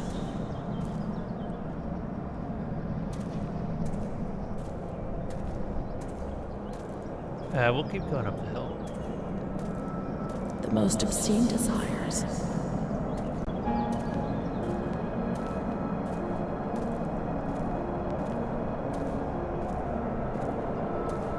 Mom, don't come and fetch me, I beg you.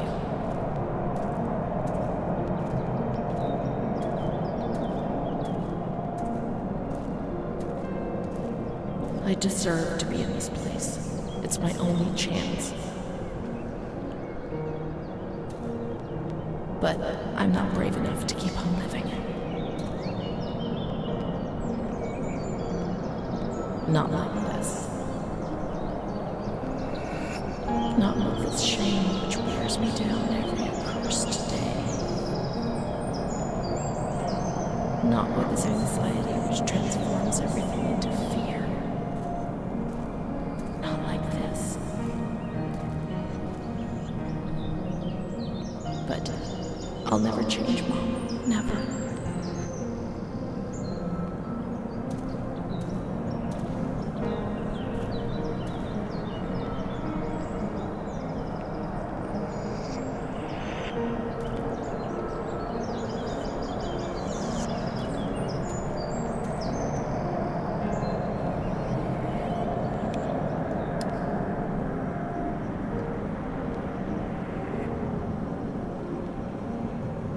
I can't.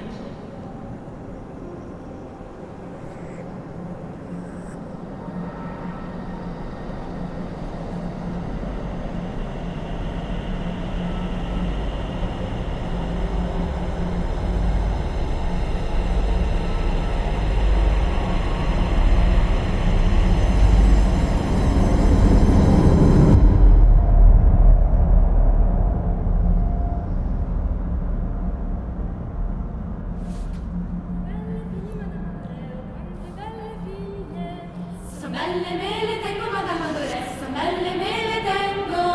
Me ne domanda una. Che cosa ne vuol fare Madame Adorella? Che cosa ne vuol fare? Vuole maritare Madame Adorella, vuole maritare. Con chi la mariterebbe Madame Adorella? Con chi la mariterebbe? Uno spazzacamino Madame Adorella, uno spazzacamino. E come la vestirebbe Madame Adorella? E come la vestirebbe? Stracci e di toppe Madame Adorella, stracci e di toppe. Uscite dal mio castello Madame Adorella, uscite dal mio castello. Uscite dal mio castello Madame Adorella, uscite dal mio castello.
Huh.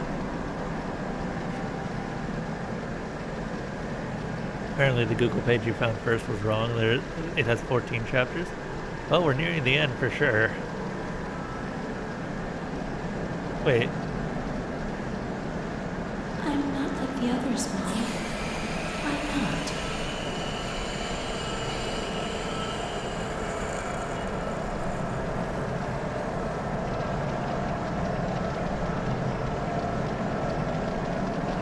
We learn so many things at school, and so we have to attend. How would we get on if we didn't? I do a lot of bad things. I don't tell anyone, but Mom knows just the same.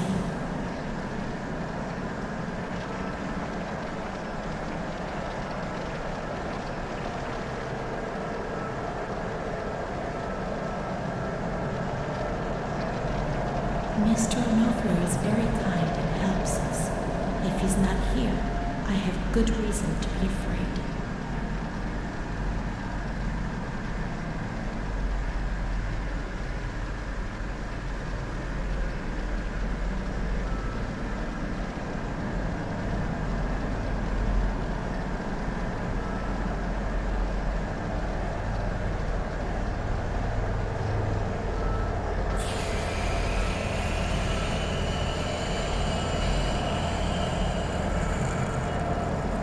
My baby Charlotte is so beautiful, and she's so good. But Renee isn't.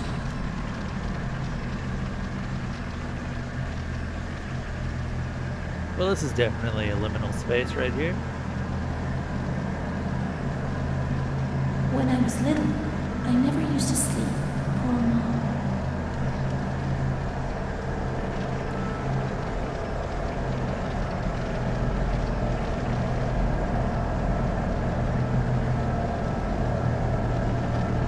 Mr. Onofrio is so nice. I'm bad because I'm not kind.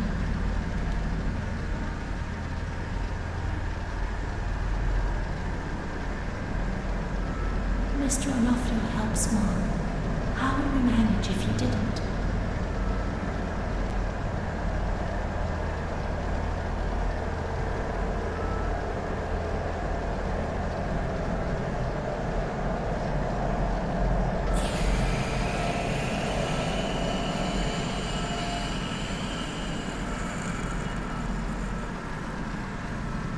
We already went down this one. Yeah. Okay, so we are filling in all of the paintings. Sketches? Whatever. We're filling in the things.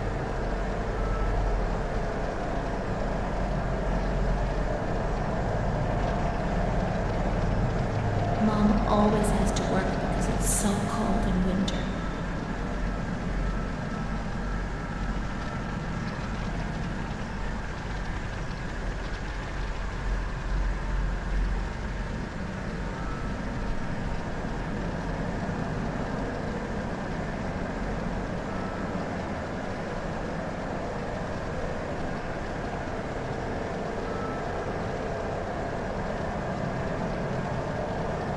When I was small, I never used to eat. Poor mother.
It's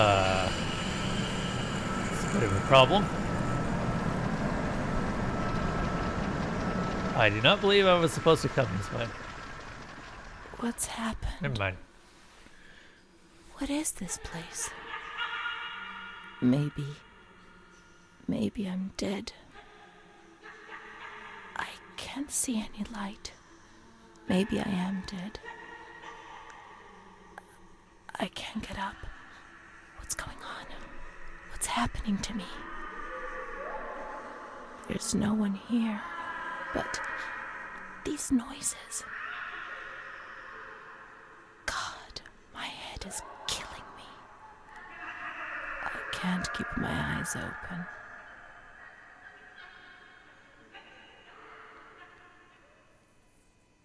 It's a maze with a timer. Ah, gotcha.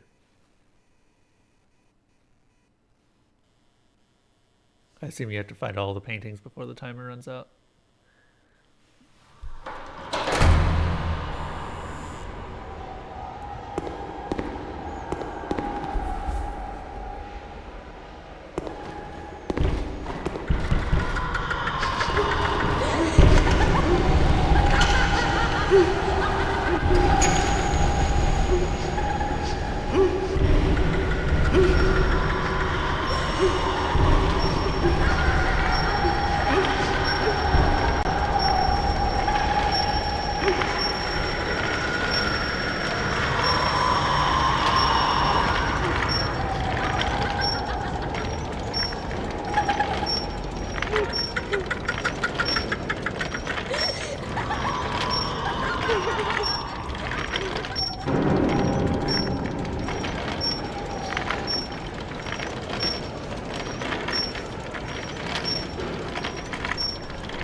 May 4th, 1942. The patient had previously expressed suicidal feelings, but never acted on them. Yesterday, she injured herself badly, stabbing herself in the stomach with sharp-pointed scissors. Sedated, restrained, and transferred to an isolation cell. May 10th, transferred to the agitated ward for observation. Isolation, insulin, and shock therapy. September 25th, positive response to treatment. She replies to questions and remembers what happened, but doesn't want to give explanations. She claims to have memory lapses, entire days about which she remembers nothing. She appears to be anxious and seeks reassurance. She fears she has done monstrous things in the blank periods for which she has no memory.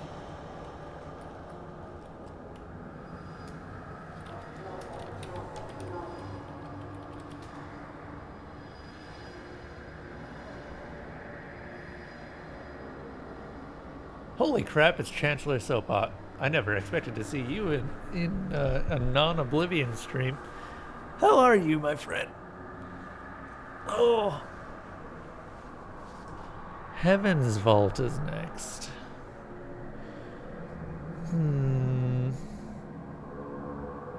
We do need a palate cleanser, I think. It hurts more to stab yourself with dull blunt scissors. Yeah.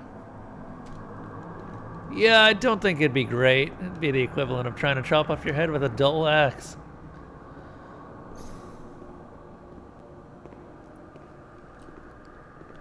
Welcome, Chancellor Soapot.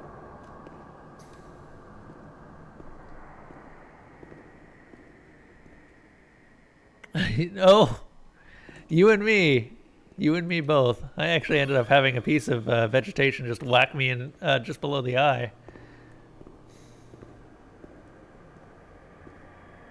Which sort of surprised me. Thankfully, I've got glasses on, so... Well, I've got glasses, but I might end up getting some, like, protective glasses so that I can wear those. This is running in circles, isn't it?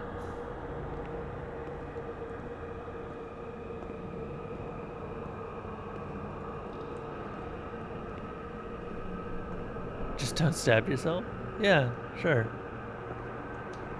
That'll work.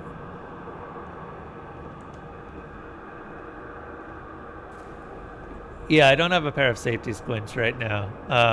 I didn't have the string trimmer until very recently, so I didn't exactly have much of a reason to need them.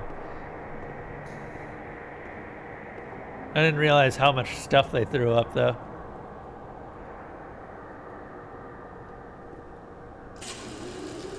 Once more, I feel like I'm on the edge of an abyss. What a horrible feeling. My paranoia is hammering at the gates. Everything is exploding, and in the end, I know they will enter and destroy me in a matter of seconds. I won't be here for much longer, but in my personal hell, consumed by fear, which will be directed violently outwards. When you're not well, I mean, in your head, when you're crazy, I mean, what else am I? Well, that's that. I can't speak or move anymore. I find it hard to swallow. I can't eat. Then it passes, I feel better, like now perhaps. Then the anxiety returns and I can't sleep. I can't stop the intrusive thoughts, one after the other, relentlessly. I suffer from memory lapses. Yes, there are periods I don't remember anything about, and I don't know what it means. It first started when I was with my fiancé, and Bruna was there. They said I did certain things, you know. I'm too embarrassed to talk about them. But I think that's the reason I'm here, isn't it? But I don't do any of those things now, do I? Please tell me. And, send me home. I'm sure I'm okay, and I so want to go home. But nobody comes to visit me. Why? Do you know?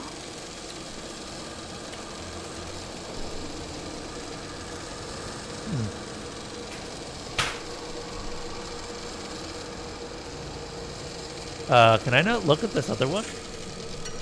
Oh, there we go. Do I just... I guess I've made my choice.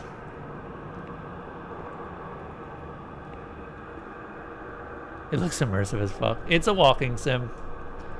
It's definitely a walking sim. Well, I guess I've made my choice and... Shit. I hope that choice didn't matter.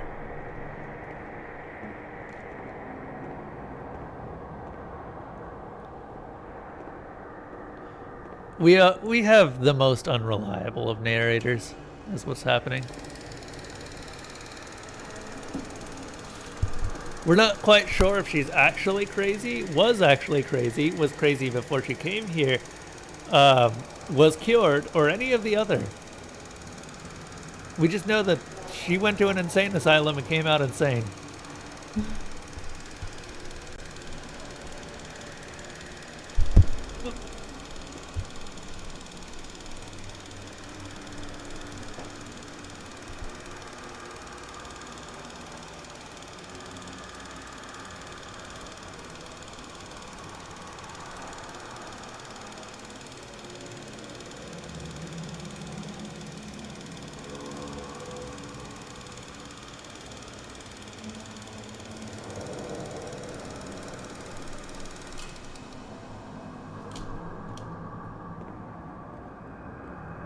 Now, Chancellor Soapbot, if you would be interested in taking a look at, or choosing what the next game is, or at least having a little bit of a part in choosing it, we are currently nearing the end of this, and I think I will end up playing another game after this, because we have a lot of time left on our hands.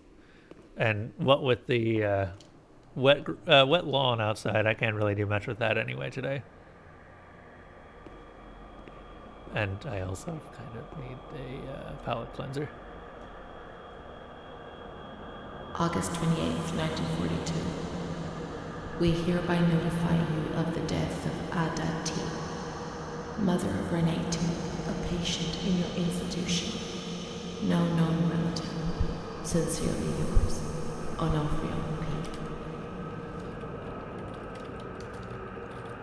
I have no one left in the world. Nobody at all. Solitude is very strange. It muffles everything, slows it down. It's an endless scream that makes no sound. A silent scream. I can't stop looking at myself. I will never leave this place. There is nobody up there for me. These walls have become my skin, and the wretched desperation within them is my soul without a voice. Here, nobody weeps anymore. How I would love to feel life, desperation, anger. I've stopped dreaming, daydreaming, maybe even thinking. I've lived in a reality which has corroded me and has stripped me of everything, even my ability to feel pain. Huh.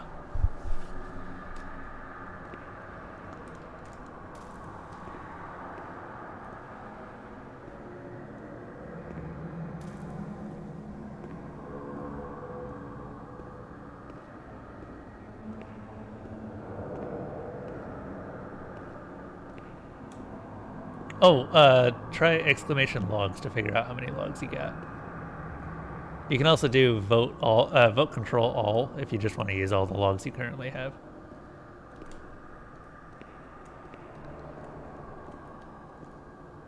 So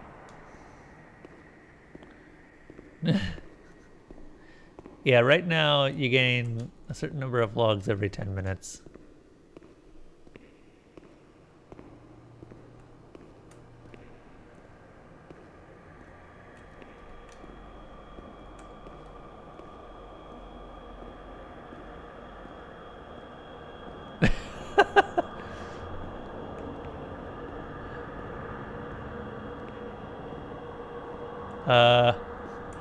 And of course Lucius really wants to see...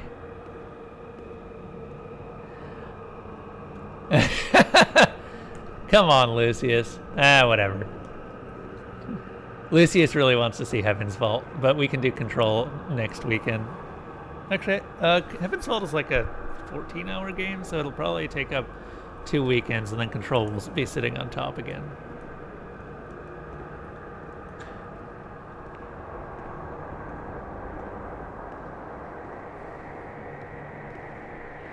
And thank you. The bot is something that I've been working on for a long time, and I'm very happy with how it's turned out, and we've just fixed a major bug.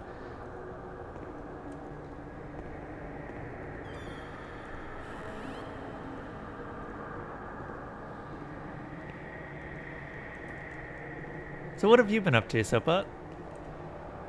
Been bouncing around Twitch at all?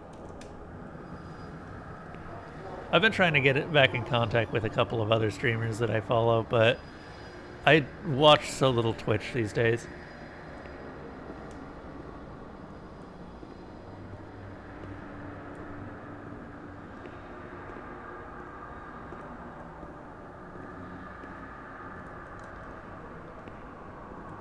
Let's see here.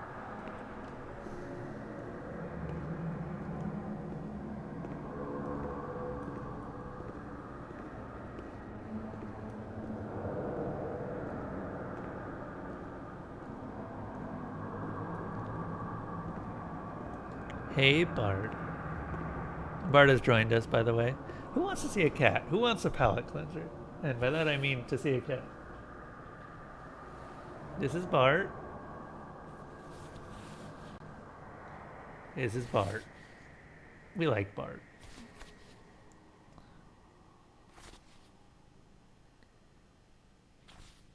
You've been too busy to watch much Twitch, even streamers whose Discords you're on. That makes sense. Yeah, projects will take everything. I assume with the string trimmer, you probably have a house that you're looking after. I've noticed that ever since I got a house myself, I have been kind of running out of time, and that houses cost a lot of time. Look at this boy. Look at how much he loves me. Oh, yeah.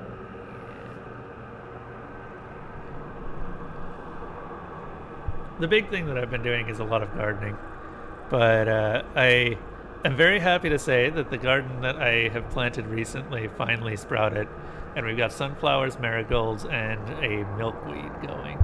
Though I don't know how long the milkweed will go. We'll see. I hope they can reach maturity before summer really sets in.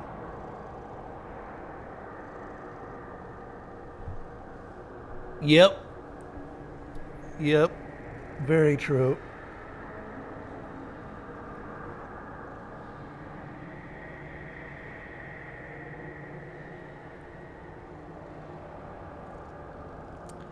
Hey, Mr. Bard.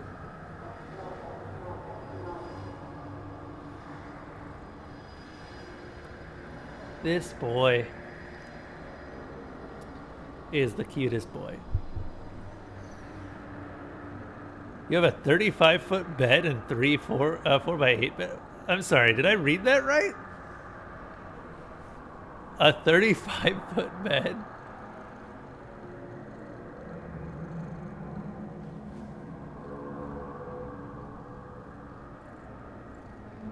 You declared war on a groundhog who ate all the lettuce? Oh, yeah, that's not great. So far, all I've been growing is chard and some onions and asparagus. And I let the asparagus grow past the point of harvest because I was curious what an actual asparagus plant looks like. I've never had an asparagus plant before.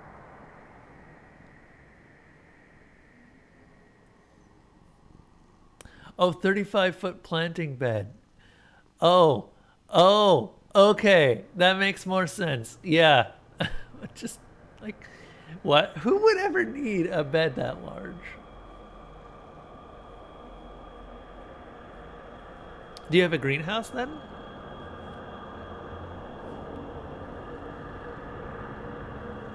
Look at this cat. Look at this boy. He's so happy.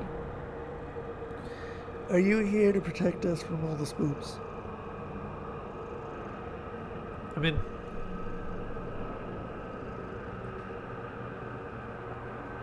Turn on the cat cam for a bit. Oh wow, that cat cam ain't capturing shit. Hold up. I have not had the cat cam on in quite a while.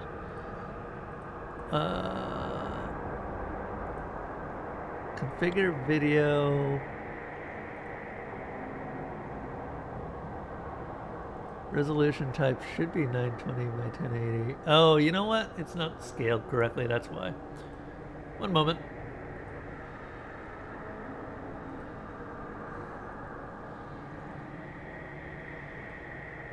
Interesting. Why can't I grab it?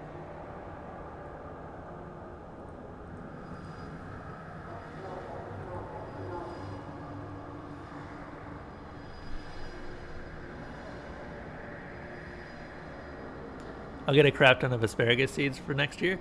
Well, maybe. They're definitely producing some sort of fruit, but it's not edible. I don't actually know very much about how asparagus reproduces, but I know that they generally have rhizomes, and so they don't produce by seed.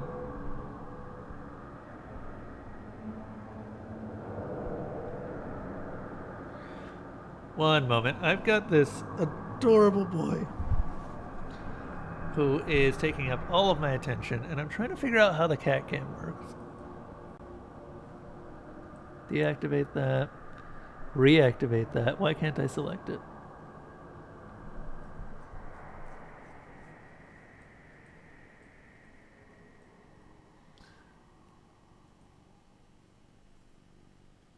Cat cam with frame.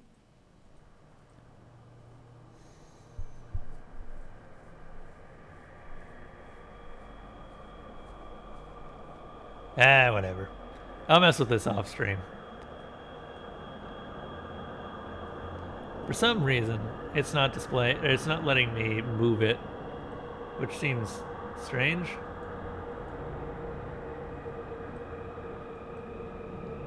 Oh, I know why it's not letting me move it. Hold on. Now we can move it. That's better.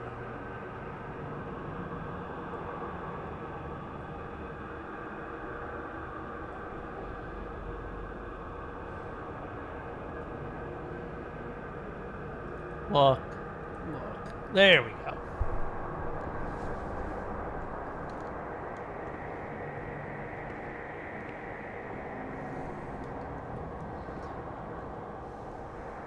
I've not been using my webcam as an actual face cam for years now. So, enjoy the very rare face cam that you get for Newt. Oh, jeez. And immediately I need to scratch my nose. God damn it. This always happens.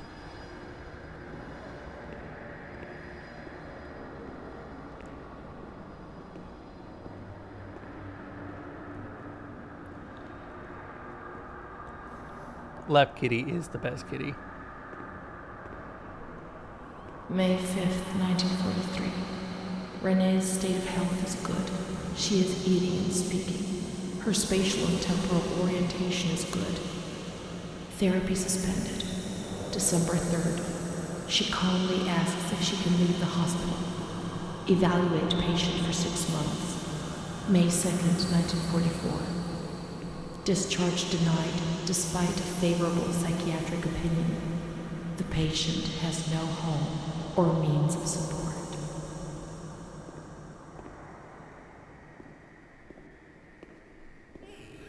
May 4th. The reasons why discharge is impossible are explained, and this is how Renee learns of her mother's death 2 years after the fact. Oh. And that sends her off the deep end. May 5th. She tried to kill herself in the night by hanging herself with a sheet, saved by the nurses.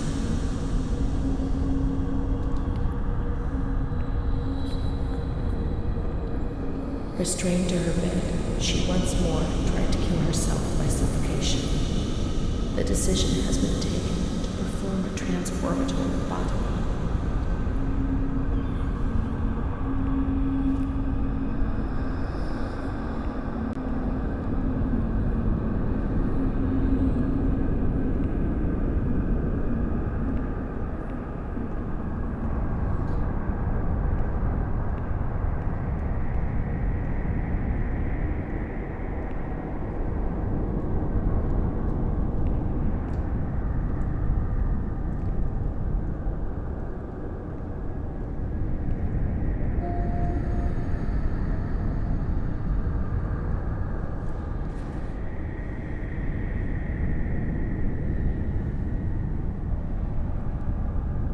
Use of lobotomy spread rapidly in Italy compared to the other European countries in America. The original technique, pioneered by A.E. Moniz, was perfected in 1937 by A.M. Oh, okay. Operation involved gaining access to the frontal lobe of the brain by sawing through the orbital bone above the eyelids, then damaging the lobe by means of an alcohol or formaldehyde injection, or using a special instrument. Contrary to what was often thought, the patients did not always receive invalidating damage, although this was often the case. Moniz was awarded the Nobel Prize for Medicine in 1949. This therapy gradually fell into disuse after the discovery of that.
I'm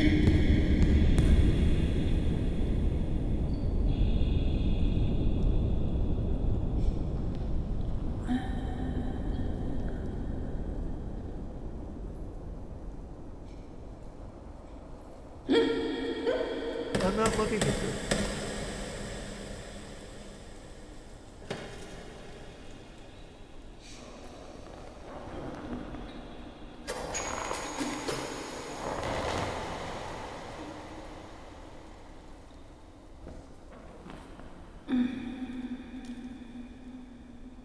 Holy shit.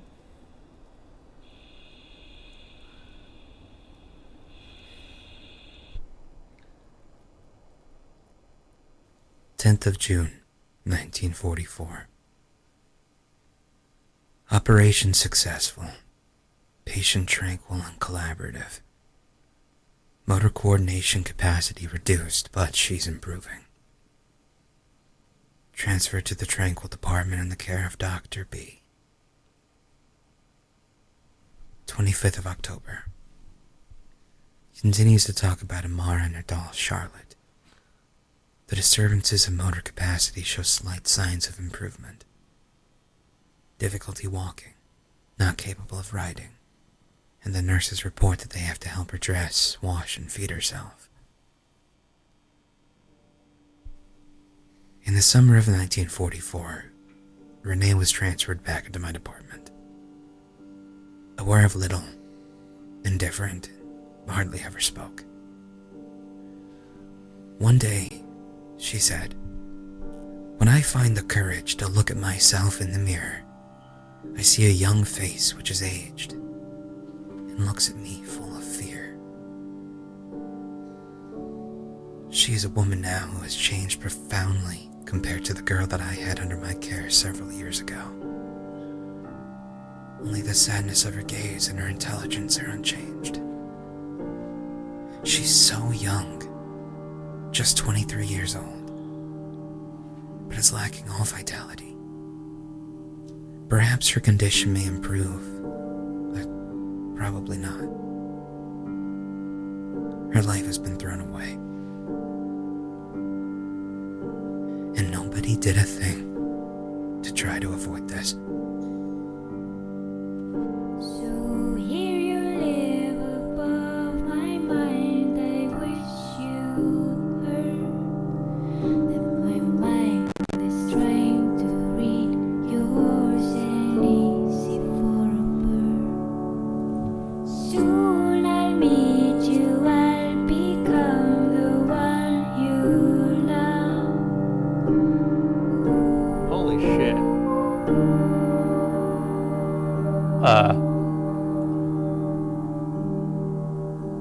Well, that did not end as I expected. At all. We're growing, so we'll have close while looking for ourselves. The time is endless, it could take forever. I will find you. I will find you. I will find you, our home, our heart. I will find you. I will find you. I will find you, our home, our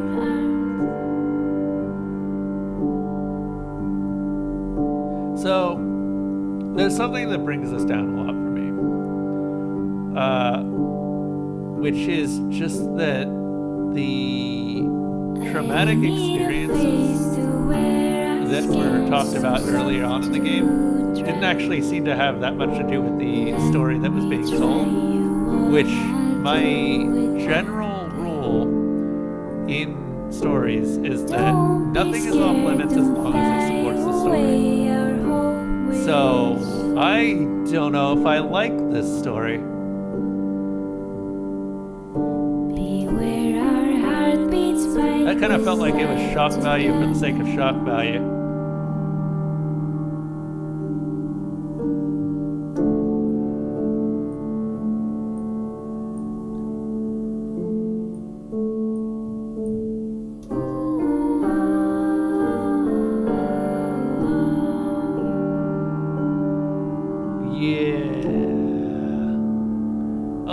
me. Look at you playing Heartspace Shipbreaker. Yeah, that brings it down. Unfortunately, unless I can think of a really good reason why they had to include that. I don't know if I agree with that.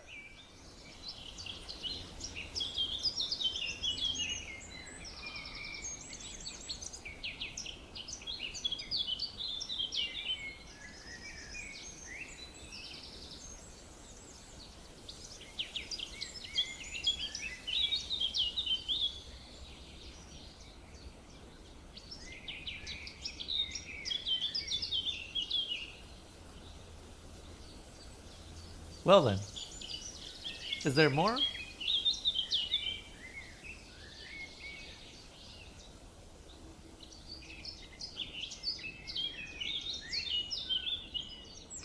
So you weren't here for the earlier stuff, Chancellor Sopot, but there was some really heavy topics early on, such as molestation, rape, and a couple of other rather unsavory things.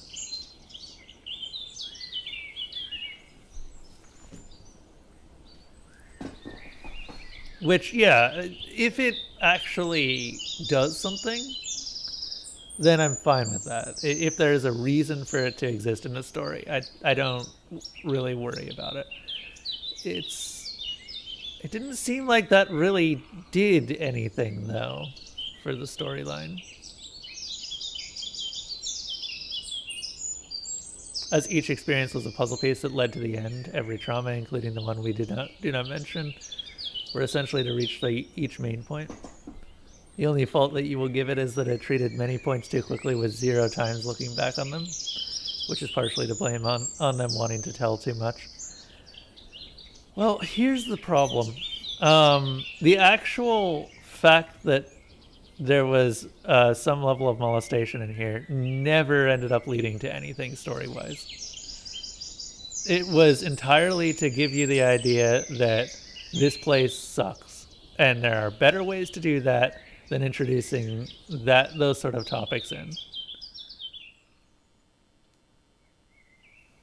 I appreciate that it was intended to be used as a red herring, but I don't think that justifies it.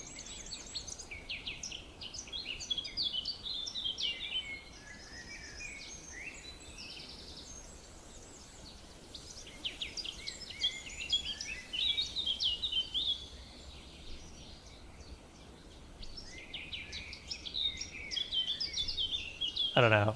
Maybe you have separate opinions, but that's just how I look at this.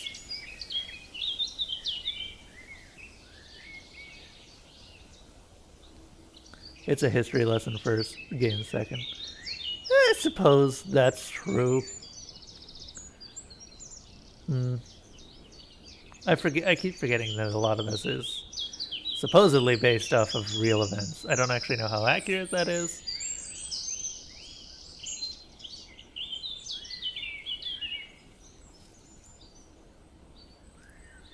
And then we come to the end.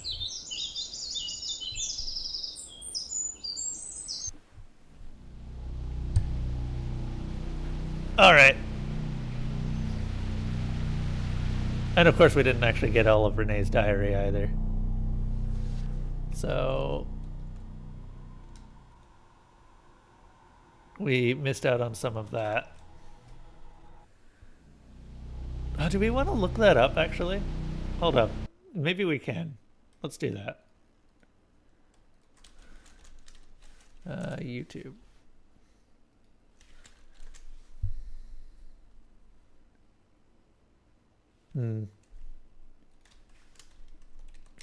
Town of Light, Renee's diary. Let's just take a look at the full version.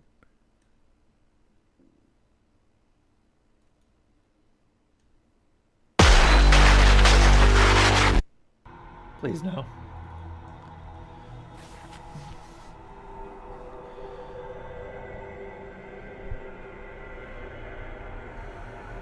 My name is Renee.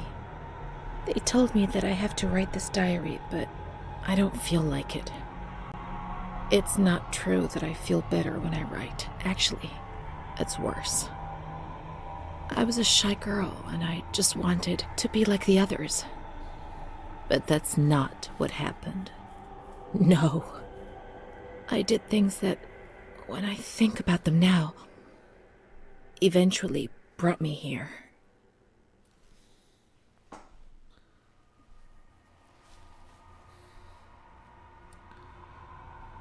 Everything started with that damned light.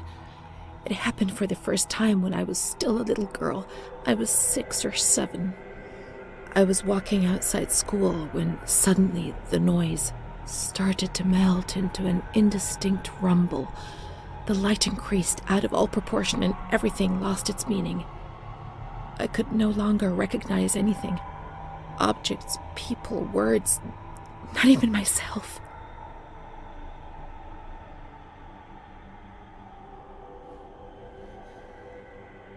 I felt fear as a physical sensation. It prevented me from moving, from swallowing, from breathing. After God knows how long, everything went back to normal, but a new fear replaced the old one. Different but terrible, of the light coming back. And it did come back.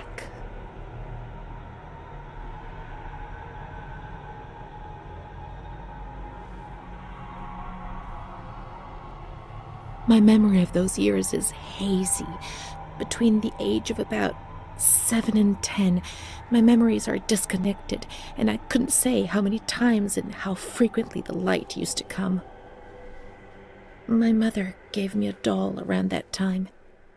Charlotte. Thinking back to it makes me want to laugh. But at the beginning, I remembered that I was afraid of her. I thought she wanted to harm me, to kill me and take my place. But when the light came, she would stay beside me, and her presence.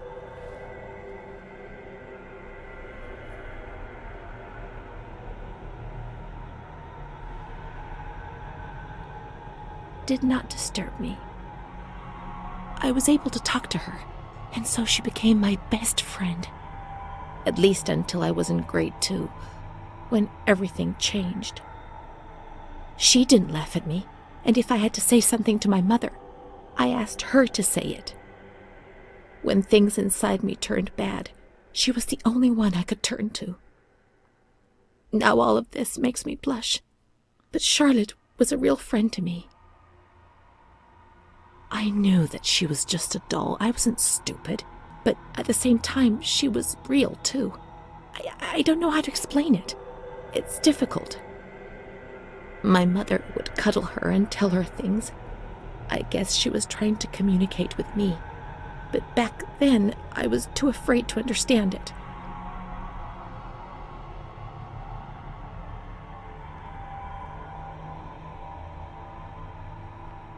I didn't tell anyone about the light. I knew that something terrible was happening to me. I thought that I would die, and the shame I felt was so deep that an uncontrollable restlessness took over me. I was afraid when other people were nearby. I saw fingers pointed at me, mouths laughing, condemning me.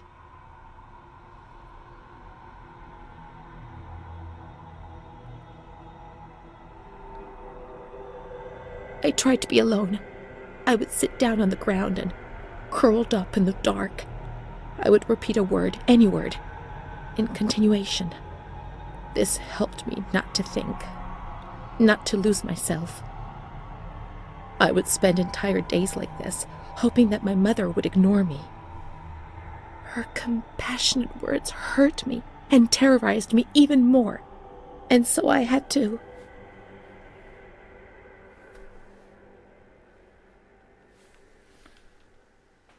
Shout and shout and shout those words. After a few days, things got better, and little by little I came out of my hiding place. But the fear was always there, under the surface, ready to strike me even harder.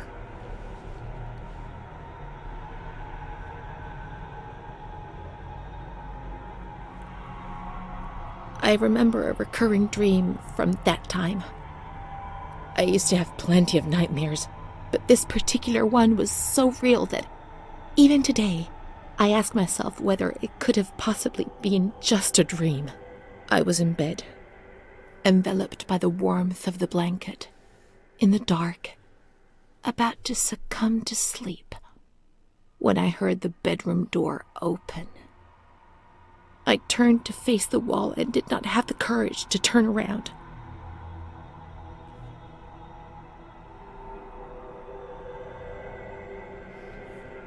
I only saw a shadow cast against the wall by the light filtering in through the door. Then I heard the door close again, and I thought that it might have been my mother who, before going to bed, used to peep in to see whether I was sleeping. However, there was no time to breathe a sigh of relief, for footsteps approached the bed, and I heard the sound of breathing close by. Fear paralyzed me from head to toe.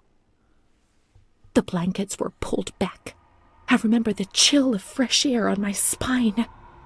Someone sat on the bed, and I trembled.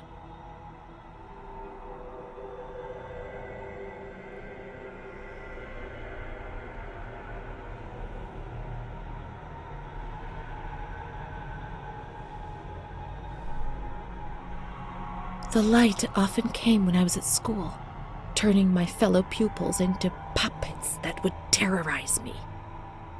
To me, they appeared transformed, with the bloodied heads of animals stuck where their own heads should have been. I would curl up on the floor and would even wet myself. The teacher would try to console me and would smile at me, but her teeth and her eyes would terrify me even more. Things did change. I don't know why, perhaps during the second or third year of school.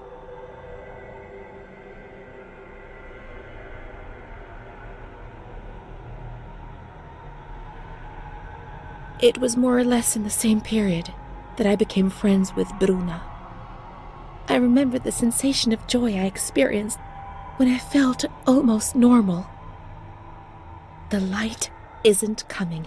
The dreams have gone, and I have a real friend, one who speaks to me. I would repeat this to myself proudly while looking in the mirror, where I no longer saw an embarrassing reflection.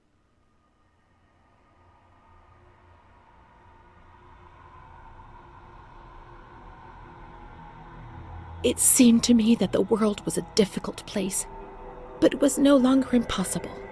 Bruna. I did not understand what Bruna saw in me, especially as she was almost 2 years older than me. I would tell her this every now and then, and she would joke about it, saying, "Nothing. I don't see anything in you, which is what I like about you." And then she would hug me.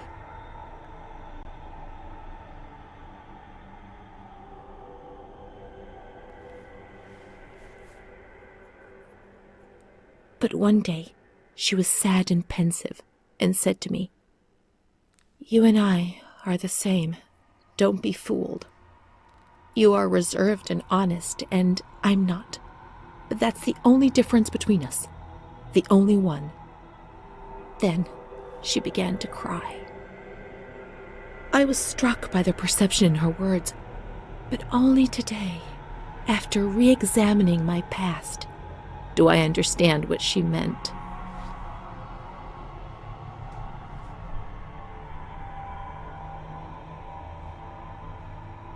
I no longer considered my body as something disgusting and ill. Far from it. I began to look at myself, to caress myself, and smell my own skin. I began to explore and experiment, finding physical pleasure.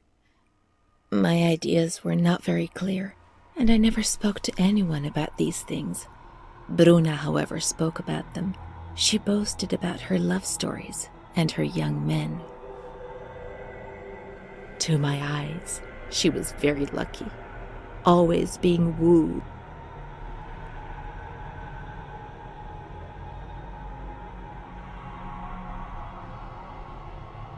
by marvelous, generous, and kind boys.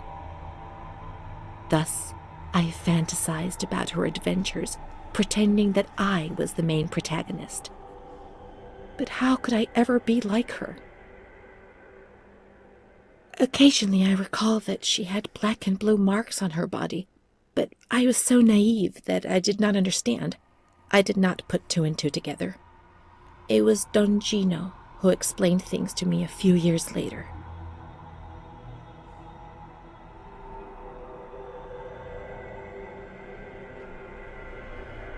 He told me about Bruna's father and brother, but I was already very ill. The light had returned, and that thing made me suffer even more. It was my world, and it was crumbling. When I spoke to Bruna about it, she turned her head away and was silent for a long time.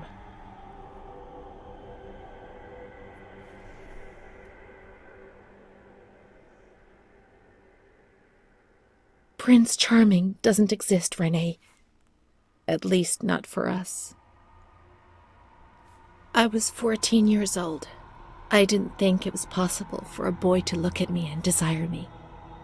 When he asked me if I wanted to go for a walk, I didn't say anything. I didn't even have the courage to look at him.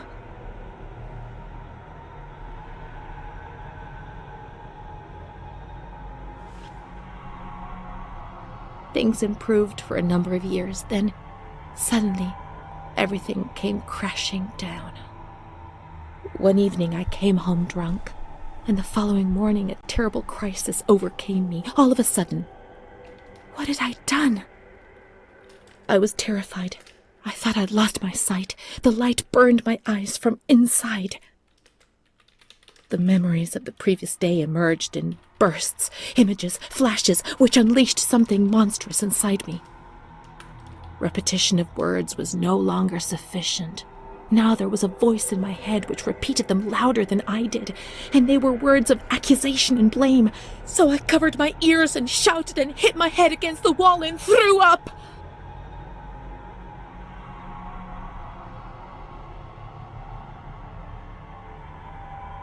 I remember the doctor, the wall filthy with blood and vomit. My mother wasn't looking at me. Bruna was crying but trying to hide it. Charlotte was beside me. I never told anyone what had happened. He came to visit me, but I refused to see him. I became agitated. I think he liked me, even though things turned out badly. In that period, I began to suffer from memory loss. The few things I learned didn't please me at all. He told me that I was looking for him. It was all my fault. Bruna told me that sometimes I got drunk. People in the village gossiped about me. Sometimes I was covered in black and blue marks. I didn't realize what was happening to me, what I was doing. I was no longer in control of my life. From my little corner.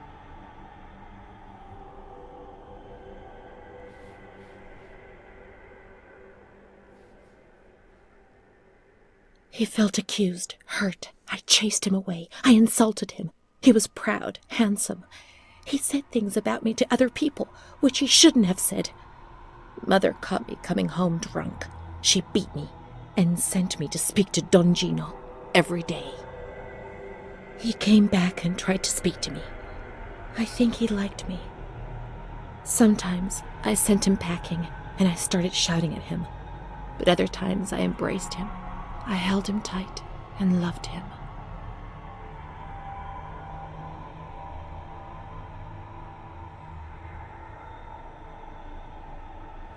But he couldn't bind himself to me.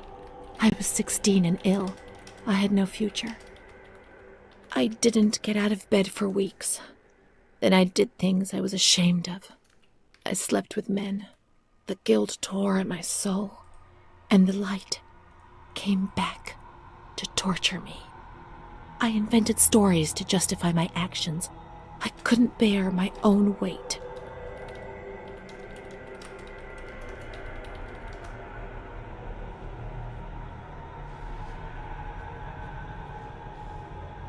Mom found out about it. Her voice split my head. I pushed her away because I was afraid of dying, and I shouted to the whole world what was happening to me and that I didn't understand. The police arrived and they carted me away. I remember the onlookers shaking their heads. They would be better off without me, cleansed of shame, with something to talk about for a while.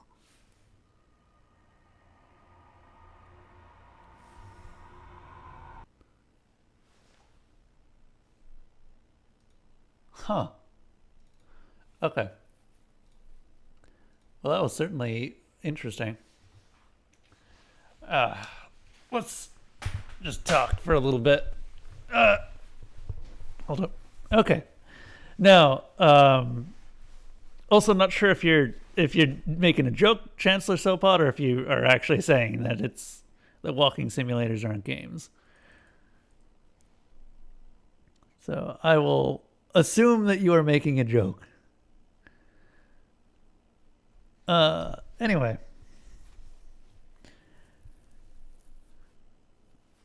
So, could lead to a different debate. The game is going for realism primarily. It puts a massive focus on trying to be as real as possible. In real life, you get traumas or experiences that don't lead to anything in the end.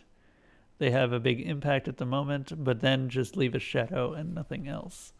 So on that note, having dead-end points is more realistic, and if realism is the goal, should a writer alter their story just to make it more like an actual story? So my response to that is that generally it requires an understanding of the writer's intent when they are telling the story. If the writer is intending to get something out of it, which unfortunately I have to say the Town of Light clearly does have some intent, then there is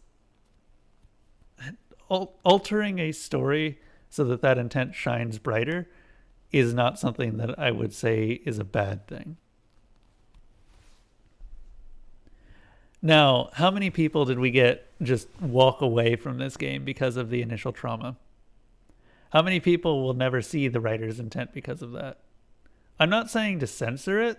As I said, if the story, or if those particular topics are mandatory for the story to say what it needs to say, I'm fine with that sort of stuff. It's something that should be considered, though.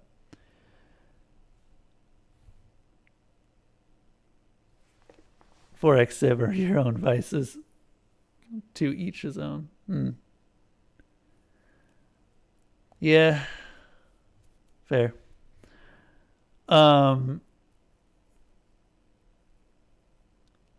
This is clearly something that was intending to display an event that happened and more lament the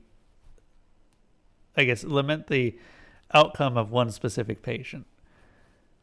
Now, I don't exactly know what the trauma that they showed, specifically the molestation and rape, adds into this that they needed to show it, because it never came up as something that directly impacted her in a major way, especially after the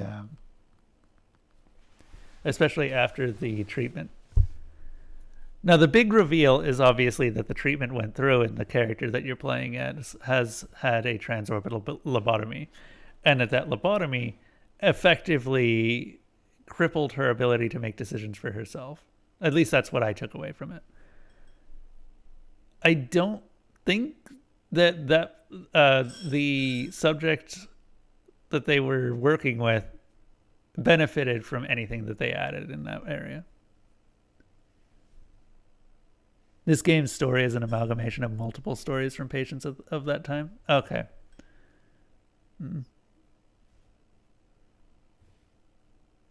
Was the topic generally just mistreatment in an asylum then? Yeah, I figured that that's what happened. Hence, Tranquil. I think that there was a very good point that was made during the story with, was a calm life worth living? they could have leaned into that. I still don't think that it's justified.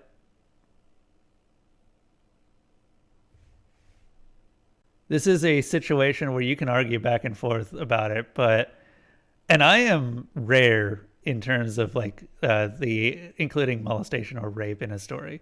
A lot of people think that it shouldn't be added in entirely, which I can definitely see that particular argument. The game's main goal is purely to show how asylums were and how they operated back in the day. I guess, but what gets invalidated is that we don't know if the main character is telling the truth most of the time. Especially when we discover that her memories of Amara may not be true. Which takes away the bite that it otherwise would have had.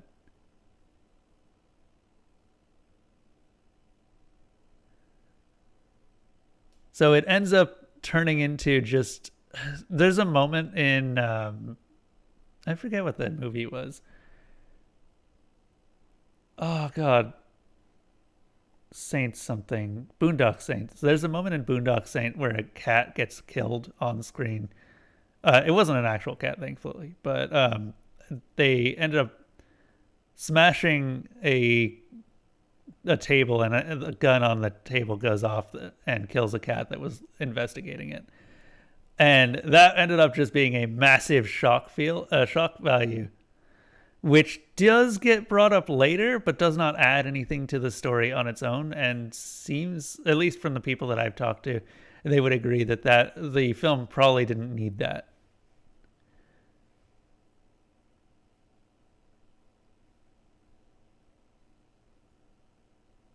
Yeah.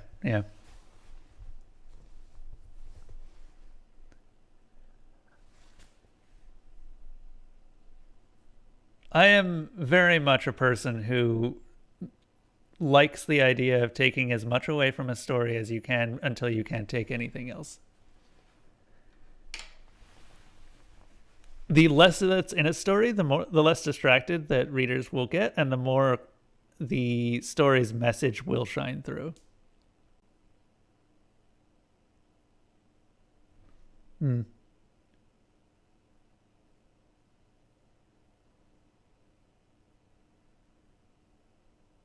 Yeah. Okay, we can agree there.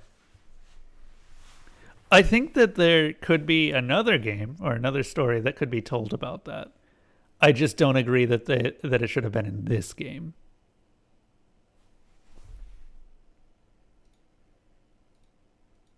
Especially when they already included it to some degree in the journal itself, which is a very easy to find message considering that it's required to go to that room.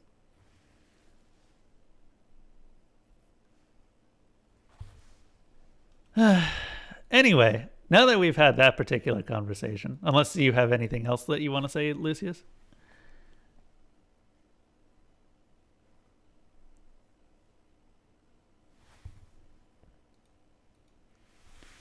Let's see.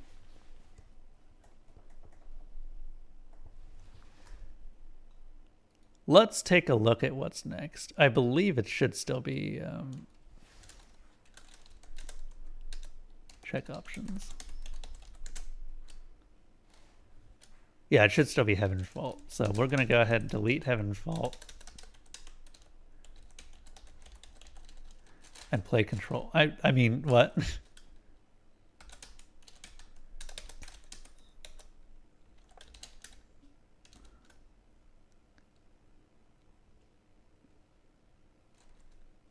Someone should sit you down with Trek writers. Less is more. Yeah. You talking about the Star Trek writers?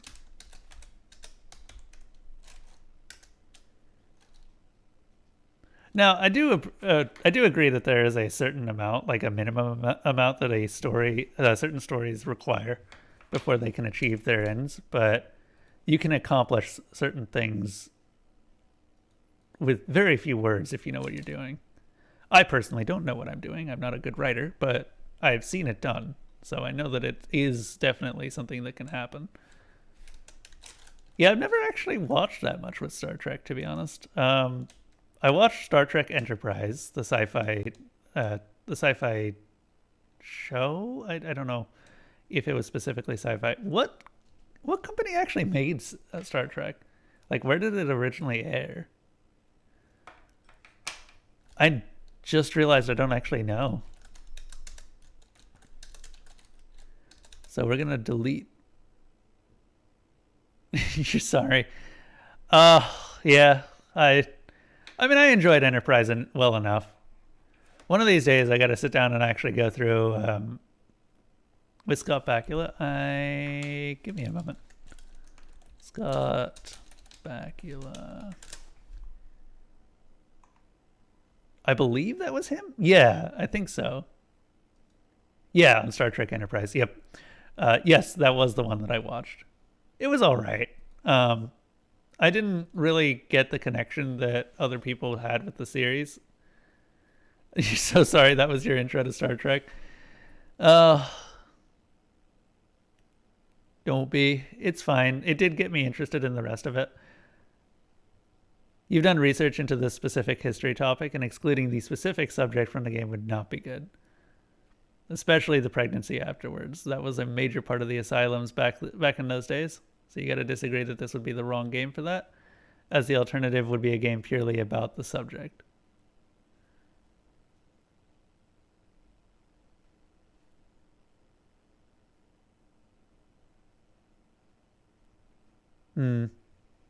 I guess. If they had done more with it in the story, then I would agree with it being in there. It just, there wasn't enough to justify it in the current way that the story's written. Okay.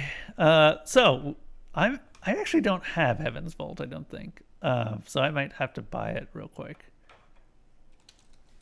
Heaven's Vault. So we're going to go ahead and pick this up. I'm actually going through a ton of games really fast right now. And then I don't know how long Heaven's Vault is. It shouldn't be that long. But I think it's like probably going to be around three days of stream time. Probably more, maybe a little bit more. Heaven's Vault is a game largely about the archaeology of languages, because you play as a linguist and have to figure out how to decipher a lot of different things. And I love languages. Languages are one of those things that I would love to know more about, but do not have the time to get into. There's a lot of people that make, I don't want to say fake languages, but I guess fantasy languages is a good way to put it. They make fantasy languages, and it's called conlanging. I think conlanging is short for like conceptual languages, and they're really good. It requires a definite invented languages. Thank you. Yes, constructed languages is the full term. But we should be very into this. I'm going to actually go ahead and change a couple of things around. Heaven's Vault. I've been looking forward to this, is all I'm saying. So we're going to change that and change the name of the stream. I was actually, for a while, I was considering doing Heaven's Vault as a marathon stream, because I figured that I might be able to complete it in one go, but it's 14 hours estimated, so, or at least last I checked, it was 14 hours.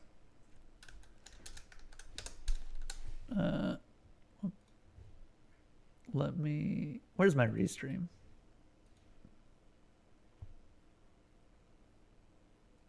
Now, I've done like a super minor amount of constructed languages. One of the ones that I made, or the only one that I've ever made, was one related to a bunch of jellyfish and crabs.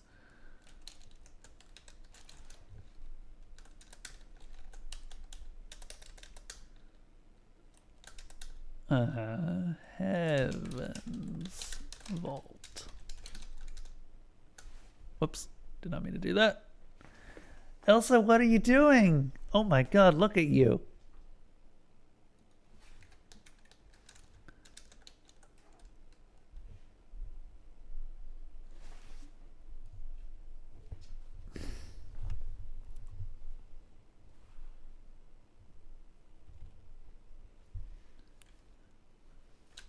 Heaven's Vault.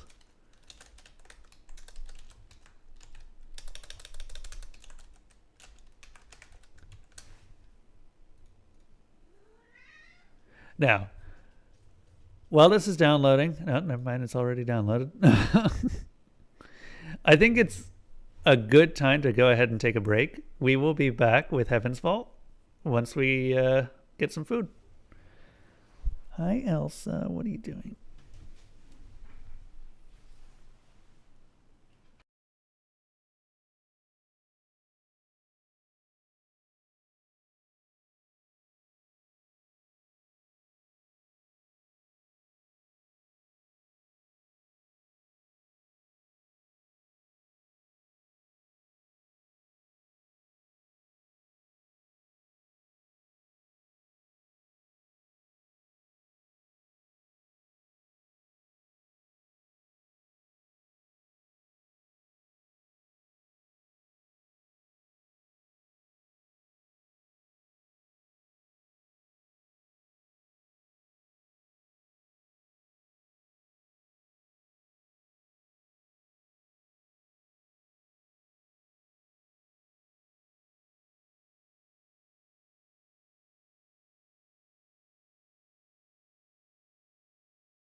Are we back? Wait.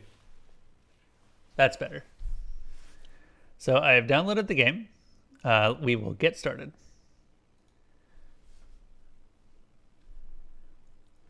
I'm probably not going to do very much of this today, though admittedly I don't actually have anything else today because it rained today.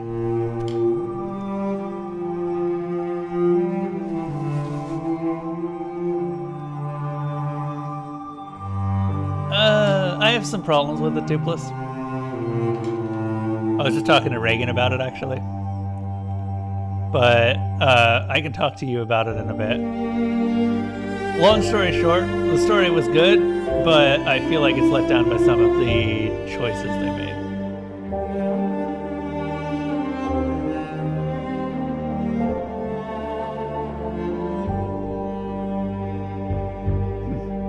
Climb the stone staircase, more ancient than the mind can imagine. Find the cornerstone, and under it the copper box. That is marked with his name. The copper box that is marked with his name. Unlock it, open the lid, take out the tablet of lapis lazuli. Place. Read.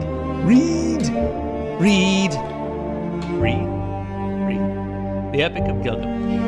1300 BCE. I'm pressing a key. I'm pressing the space bar. Apparently that doesn't count.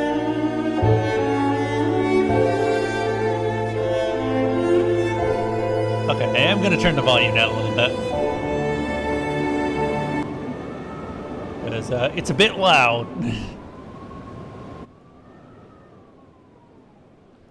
A bit loud, yeah. How's that?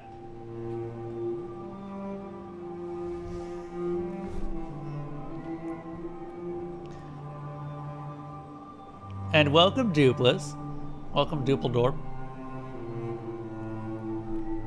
I don't know why, but your name just lends itself to strange interpretations.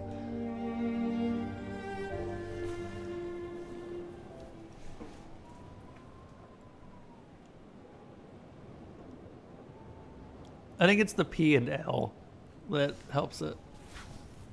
Stories don't have tidy beginnings. The past is always present.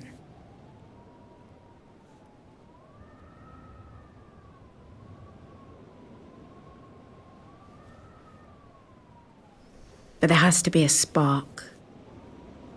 Something that brings the past to light.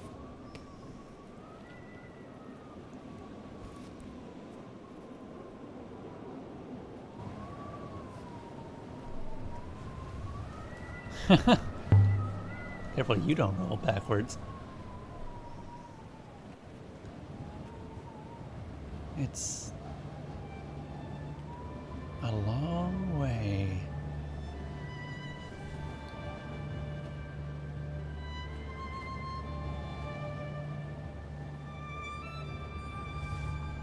Yes, we are just starting out.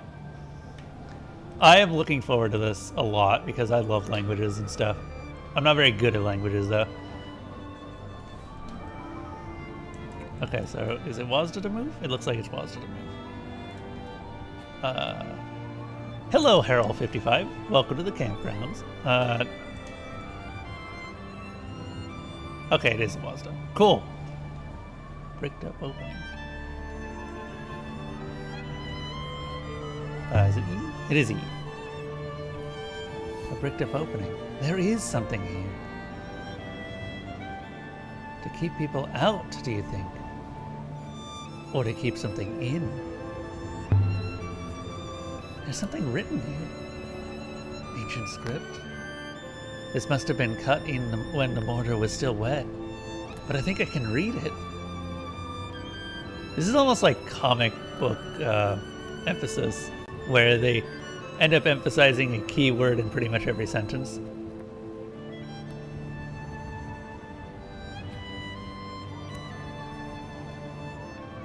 I never got how to read comic books. Like, it always screwed with my head whenever I read them because of that weird emphasis that they do.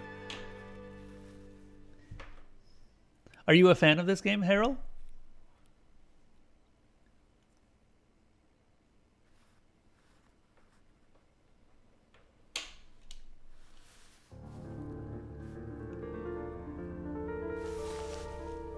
My story begins on Iox.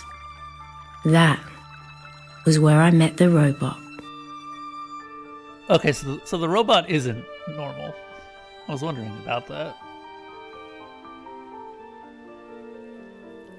Close cousin to a manga where every fifth word is in quotes for no reason. Oh yeah. I don't read that much in the way of manga. I have been waiting for you. I have been asked to escort you to Professor Miyari. She's very anxious for your arrival. Oh. Oh, okay, so that's a journal timeline. Ooh, are we going to be filling out this timeline? Hold up. Hold up. Oh. Oh. Oh, I like that. Okay, that's cool. I am looking forward to this now. The voiceover is loud. We can turn it down a little bit. Oh, not what I meant to do. I kind of left it up there just so that I wouldn't be just talking over it all the time.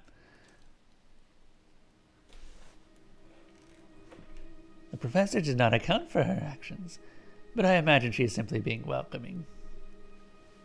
This way. Do you have a name, robot?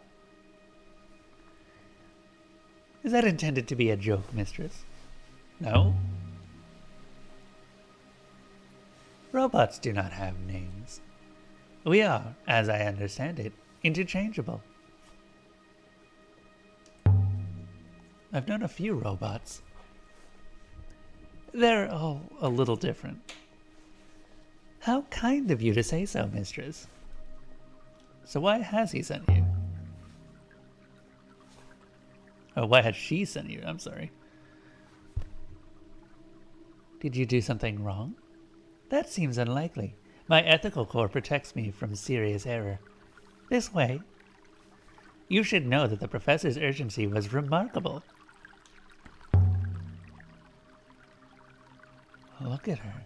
She looks like a tiger in a cage. A most curious analogy, mistress. You understand I will be... Oh, that went a little bit faster than I expected. What do you think of the sculpture? This is a very curious style. It has a pleasing balance to it. Worth the time it took to make, do you think? When there are people on Elbereth who don't eat,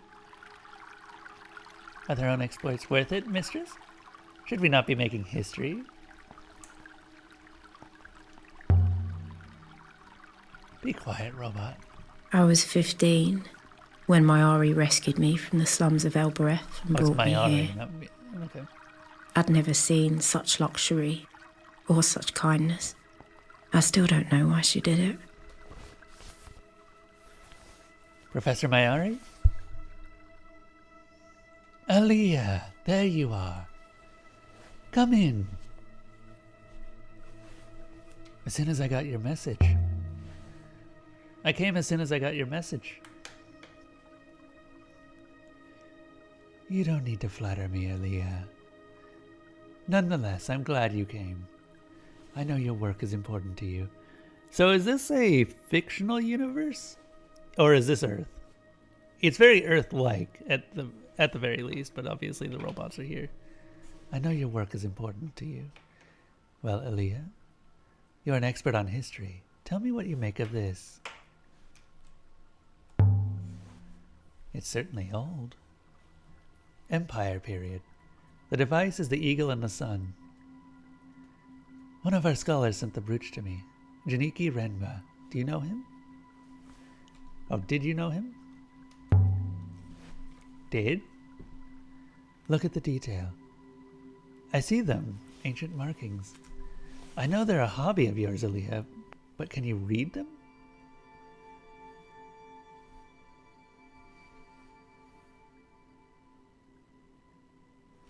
I've never seen either of these groupings before, but the two words have some common elements, so they must have related meanings.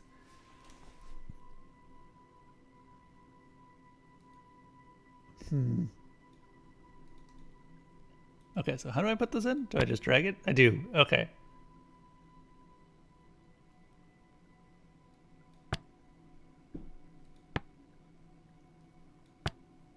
Friend Emperor. That doesn't seem right. Holy Emperor? But I'm only guessing. I don't know if that helps at all.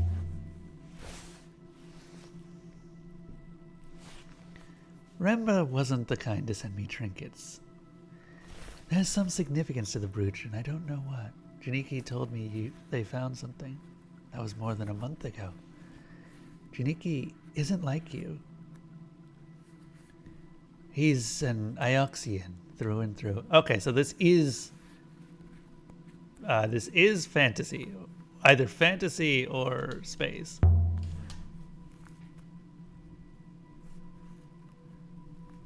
I mean, he's reliable. Something persuaded him to go to Marisi of all places. I can't go hunting the nebula, but you can.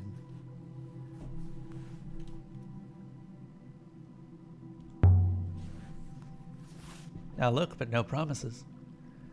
That's fair, thank you. Come back soon, Aliyah. Marisi, sorry. You're taking the robot with you. Americans don't even know enough geography to know where Ioxia is. I long to see Nebula. Oh, before you go, you should look in on Huang. He was eager to see you. Where is he? Where he always is, I'd imagine. Nose in a book. I know he's rather beneath you, but you could at least say good faith to him.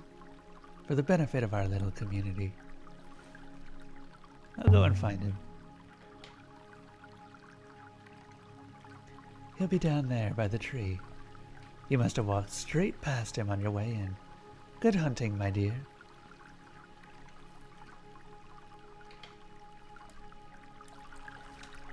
You're discovering the history of a space empire? Okay, I thought that this was largely Earth-based.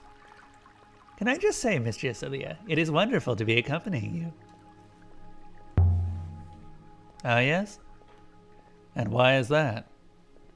I find humans fascinating, and you are very different to most here.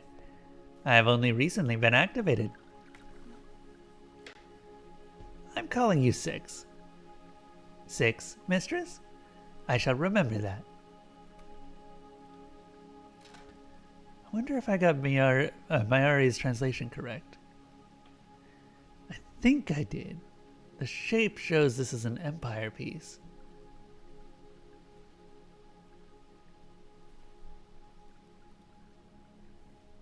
And the emperors believed themselves to be gods, so it makes sense that the words would be almost the same.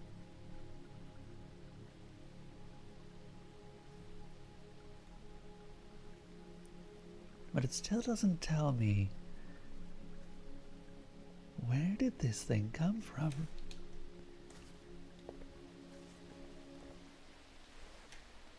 Aliyah! I didn't know you were back in Iox.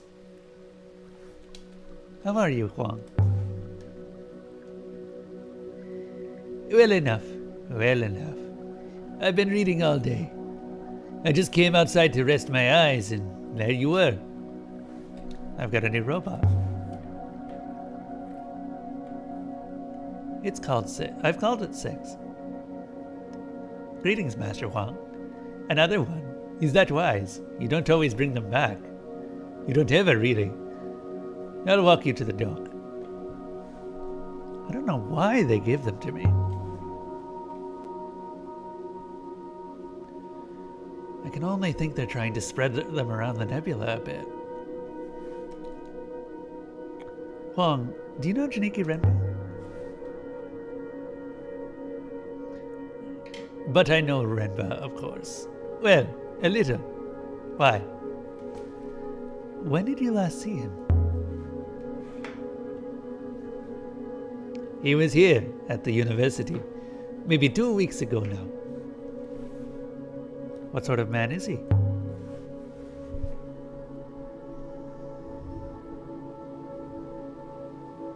He hasn't asked you to dinner, has he? Does that happen a lot? With Renma? No, not that I know of. He's fairly quiet. Keeps himself to himself. Likes his robots. What did he teach? Robotics. That's what I meant. One of the best. One of the few. Did you say you did? Did you say did? Has something happened to Janiki? Don't let your imagination run away with you. All right. Too many books. That's my trouble. Before you go, it hardly seems important now, but I found a line of ancient in the annals of Ms. Mazwa you might like, if you have time, that is. Show me, and I'll let you know if I have time. Zeb, look at you! You're gaining logs again. Oh. So Empress, robots, rebels, labors, circuits, buried or banished. I'm gonna go with banished. Wait, no, hold up. Empress seems none of the same characters here.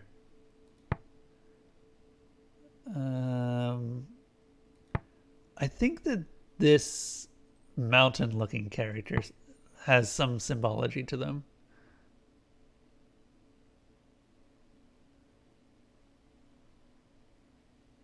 Empress banished rebels? Try that. I think that's correct. It's quite a monster, isn't it?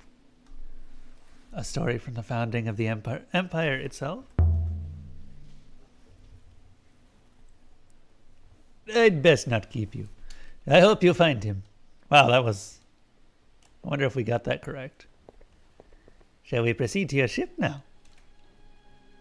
Have you sailed before, Six?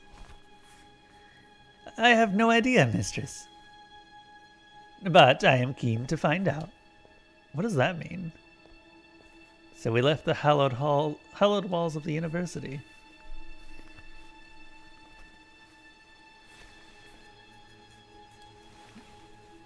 You know where you're gonna put them? Oh, look at that.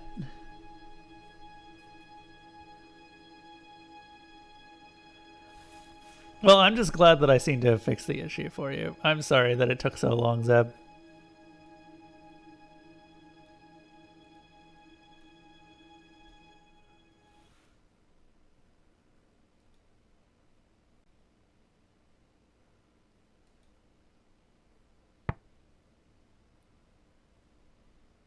Huh.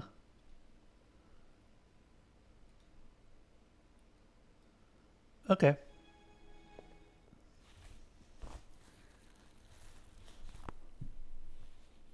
For those who don't know or are new to the stream, the games that I select on stream are decided by my community. I add them to a list and then you can vote on them. And when I finish a game, I select another one from the top of the list. My ship is my refuge. It's the only place that's truly mine.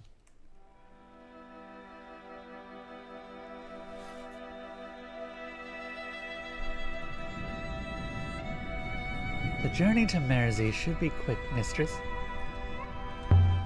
Whoops. I keep hitting tab. That's what's going on. Nice place, is it? I do not believe so, mistress. I believe it is a farmyard. Why does a roboticist go to a farm? To study the competition, perhaps. Or perhaps there are robots buried on Mersey. Are there robots buried on Mersey?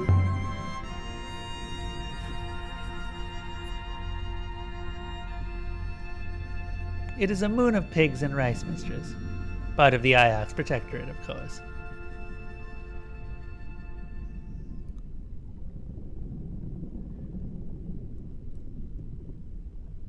I want to go to Elbereth, 6, not Mersey. I want to go home. Mistress, time may be a factor in Renba's situation. I'm an archaeologist. If time is a factor, you don't send me. Yet evidently the professor did. Think we should go? Naturally. I would prepare the ropes.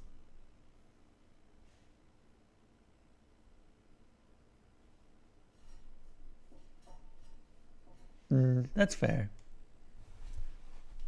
Still, it sucks that it took me so long. So are these separate planets?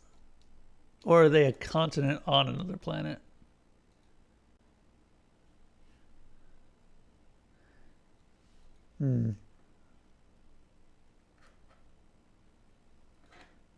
Yeah, let's go to Mersey.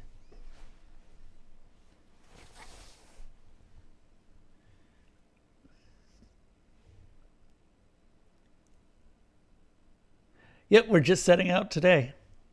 Hello, Evrisatos. I am really looking forward to this because I love the idea behind it. I didn't even know that this was a space game until today. I just knew that it Mayari had... wanted us to sail to Mayurzi. It was a short sail through fast waters. Okay, that's really cool.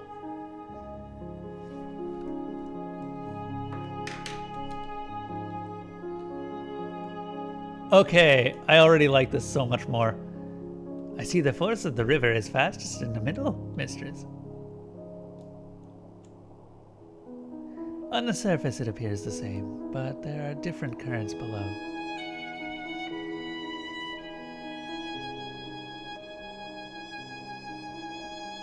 So now I understand what they mean by... Okay. That's really cool. Yeah, I didn't realize that this was any sort of fantasy sci-fi at all. I got this because of the language aspect of it.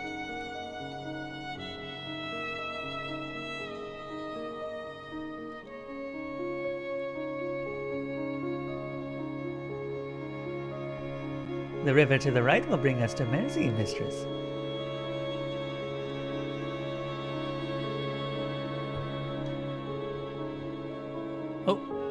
Oh, shit. Shit. Oh well, we're gonna have to redo. Sorry. I will look at chat in a moment. Apparently I need to pay attention. Wait.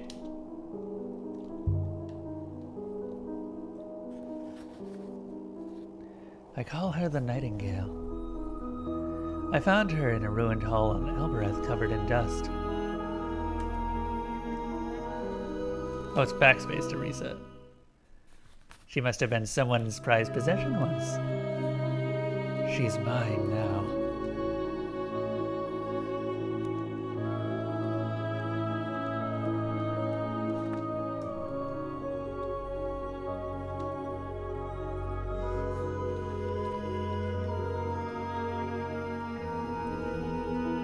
The waters to the right should bring us to Mersey, mistress.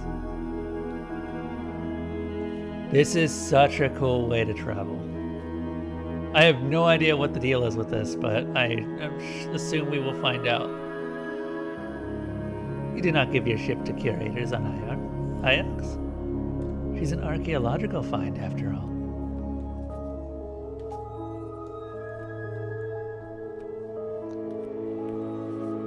That's Mersey. You can see the greenery from here.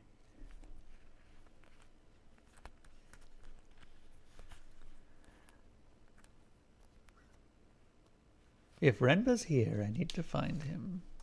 And if he's not, I need to work out where he went. We stepped off the ship and into the mud. Mud covered the ground and rock. And everywhere I looked, things were growing from the mud. And some of those things had legs.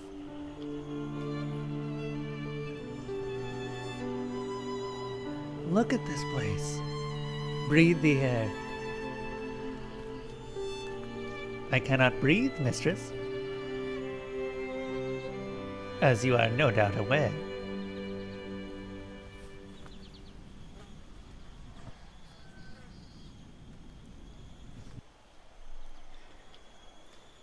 Well then, let's see where Renpa's got to. If we're really lucky, he'll have found an old pot.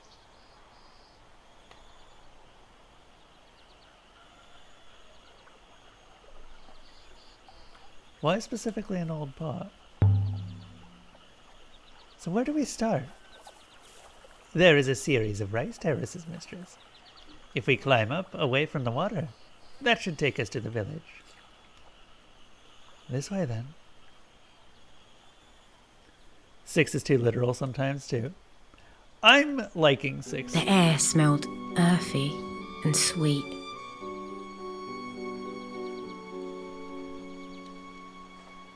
So how do I look at things? This is something that I'm still trying to get used to. Okay, so stopping. Oh, nearly 1,500 years old, maybe.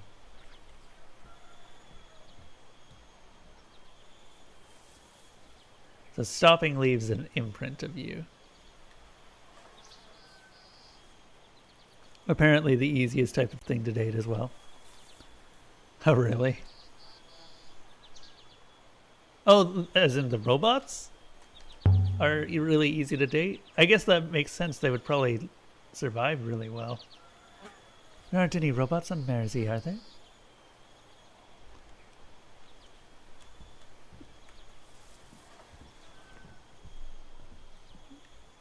This is the most animation you've seen from Inkle ever. What else has Inkle made? Oh, you were talking about the pottery. Ah, gotcha. Sorry. Okay, I missed the first thing. Pottery is comically overrepresented in archaeology. Gotcha. Is it just because there's a lot of pottery?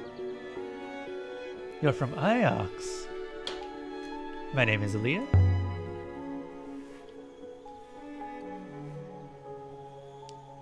There, not her. Not Mayari. Let me catch up. Tiny note, 6 canonically prefers to it/its pronouns. That's fair. I will try to use that. No worries, Harold. The Sorcery series. 80 Days, something else you haven't played in this. What are the other... What's Sorcery? That's who you're waiting for? Or, my name is Aaliyah Mayori. Do you have a message for me? He told you might come. Told me you might come. I kind of wish that there was a history that I could look back through. My tall Ioxian. He left something for you. With the goddess to keep it safe. So Janiki was here. Do you know where he went? I'm looking for him. He promised he would be back. I did so like to believe him. I hope you find him, Miss Mayari. Actually, I guess I should ask people who might know. Is there a like chat history so you can look back through the dialogue?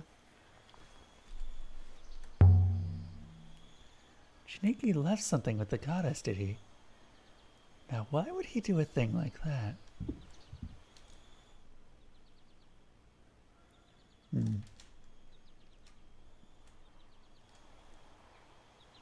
Ah, rip. Oh well. I will have to make do with what I've got. Most curious, mistress. You heard. But I did not understand. Except that it would seem someone from Iox has visited here recently. Do you think there is more to be learned here, mistress? Perhaps we should return to the ship. Let's try the village first. Timeline has event history. Yeah, I noticed that the timeline is kind of cool. I actually really like this. How do I... Okay, I just clicked on the timeline to open it up. The moment that I opened it up, I was just like, oh, I can scroll back way farther than I have. So I'm looking forward to this.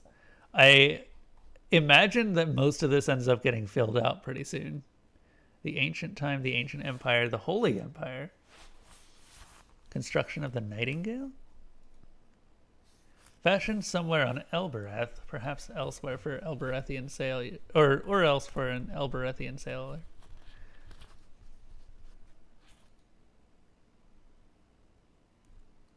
Okay, I'm so looking forward to filling that out.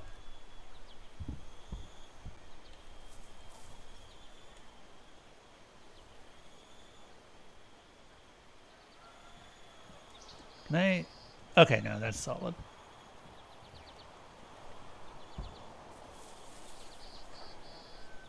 Is that something in the mud? No, nothing here. Would you recognize Renva if you saw him? Did you meet him? I believe he activated me, mistress, after I was uncovered. I suspect that is why Professor Mayari assigned me to you. That robot seems to have some memory loss of some sort.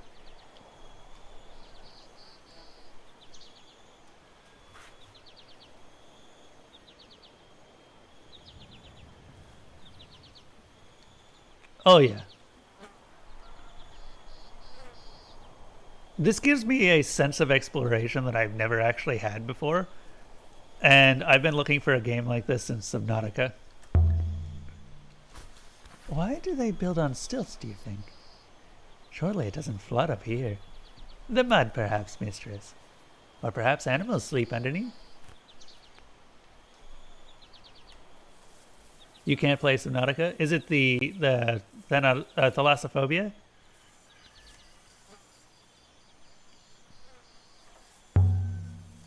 Six. You were buried? Did they find you on Iox? Indeed, mistress. They chipped me out of a wall. Jesus. How old is Six?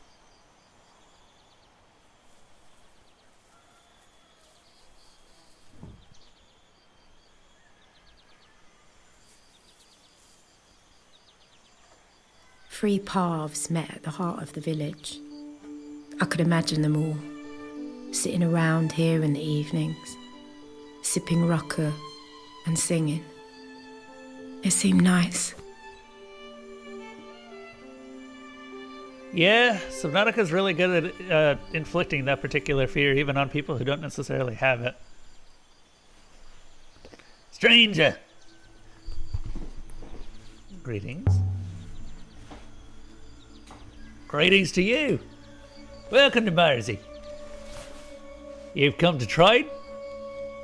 What do you have to trade?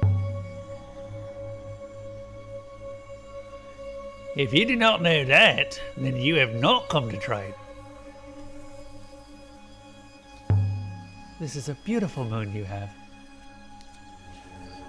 It is wet enough for us, certainly. Perhaps you can help me? I'm looking for someone. Who? Not a Marzian, surely. We are alike as ants to you. That's not true. So you are looking for a Marzian. I know my friend Janiki was here. I met one of your villagers. She knew him. She? What was her name, this villager? She didn't say. No matter, I can guess. If we had seen your friend, if he had met with an accident among us, what would Iox do?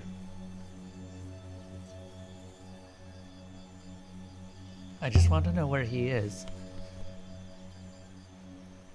We have not seen him. Now leave. I don't understand why you're lying to me.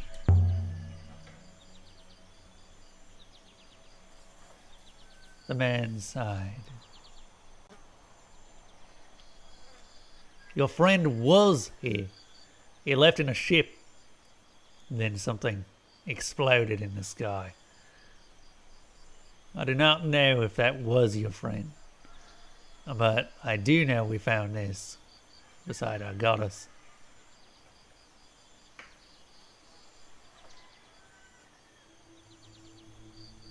Here, a shard of crystal.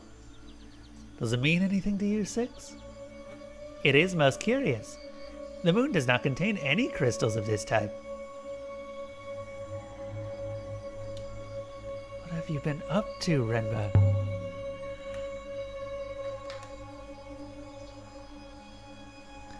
He cannot hear you, mistress. Ah, but you are talking rhetorically. I can keep it?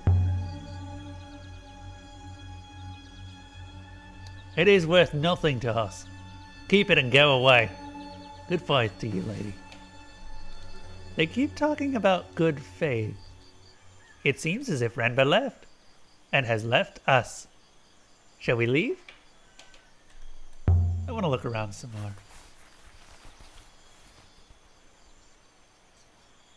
Inferred the existence of a previously unknown dig site. You didn't know that it's possible to convince him to give you the crystal? How do you usually get it?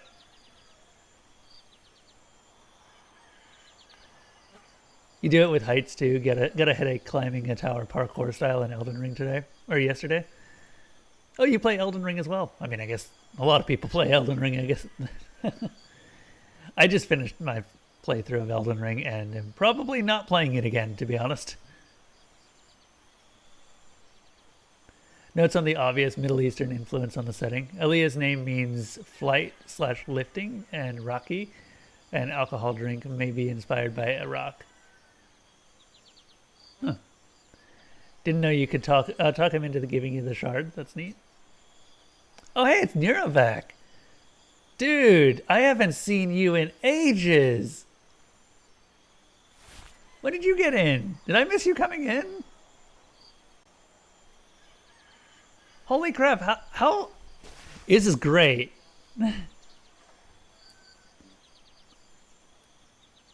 Oh, hello. Good faith, master. My apologies, Ioxine. My pigs need me. Please, if you could just... Okay. People will walk up to you and talk to you. That's kind of neat, actually. I think my inputs are being consumed. Hold up. I don't... Okay, nope, we're going somewhere. I don't know where, but we appear to be going somewhere.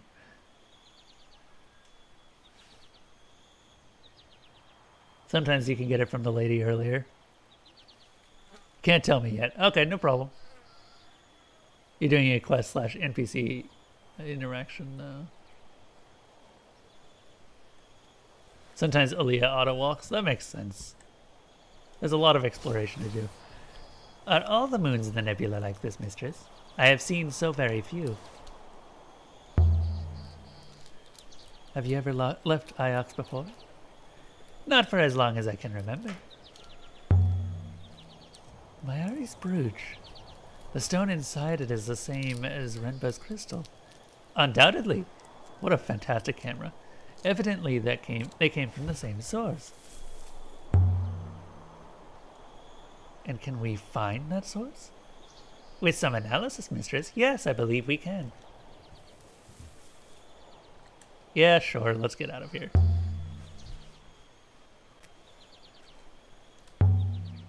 I assume there's more stuff to look at here, but I kind of want to take a look at the other place.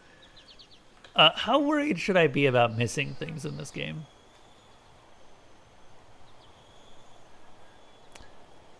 Yeah, this has been on my list for a very long time, and I'm glad that we finally got it to the top. For those who don't know, the games that I stream are based on a big list of games that I have, and viewers earn points that they can then throw at that list to push something towards the top. So if you want to see something specific, you can go ahead and do that. I think right now we've got Control as the next one. Oh, there's a new game plus? Okay, that's cool. Does the new game plus have additional history that you can unlock?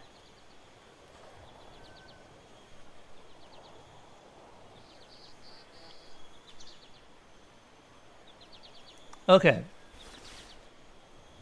If you miss something this time, you can possibly see it next time. Okay, gotcha.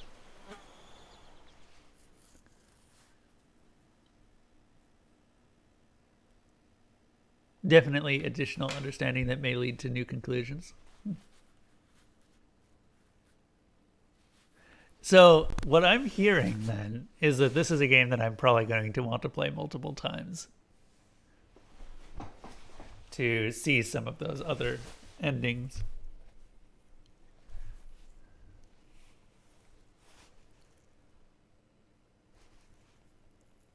Renba left a crystal for Mayari to find. But what was he trying to tell her? We could otherwise sail to Iox and tell Mayari what we've learned so far about Renba. Can we take a look at that dig site? It's the journey. The crystal we found. Oh. They originate from a moon somewhere on the edge of the Cyclones. The Cyclones is a dangerous wild. There's nothing there but clouds and storms. I am aware of that, mistress. I wonder, what exactly did Renba discover?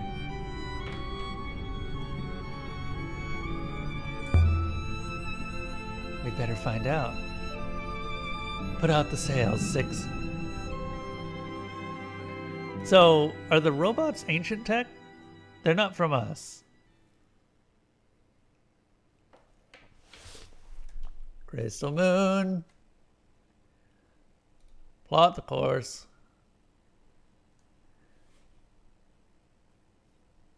Do we just...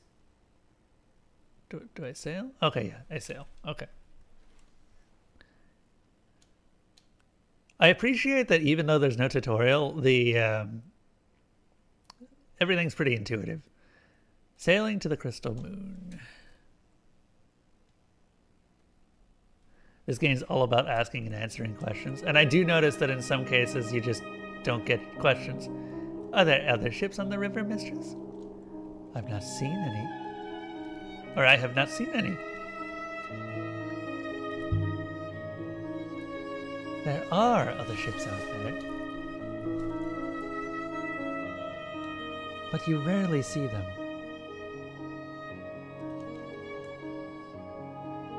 Everyone goes at the same speed, so no one ever passes you by.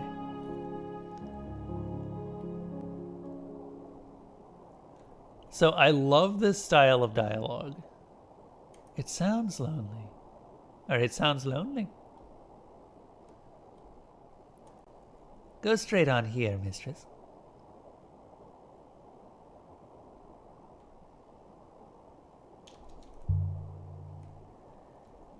People who like people stay on the ground.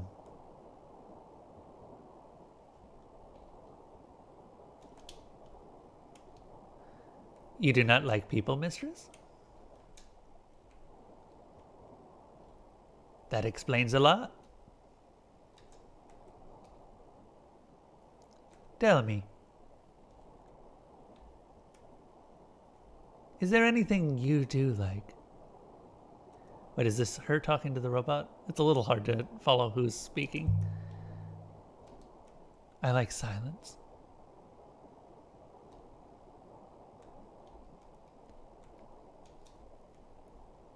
The river ahead leads to our destination, mistress.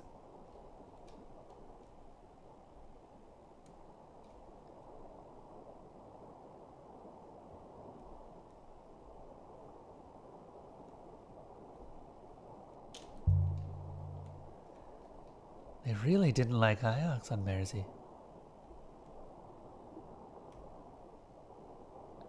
I always thought Iox treated the other moons well.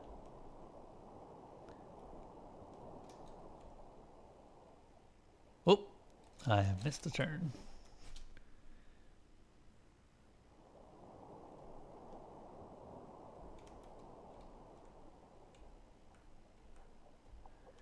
My findings suggest the crystal moon should be in this vicinity.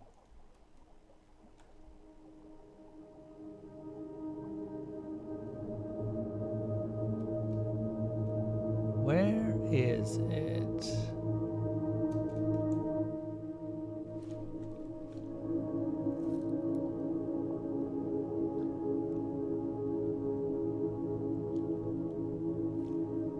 There's a rock up ahead. Have we found it? You could just call the tutorial the first act. How long does a playthrough usually take? Why would anyone come to a lonely spot like this?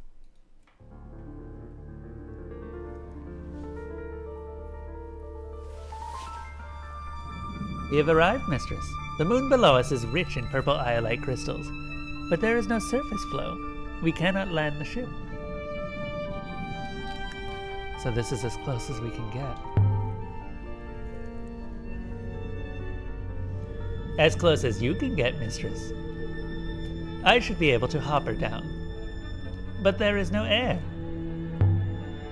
No air? So what was Renba doing here? I hope I will discover that. Please wait here. What else can I do?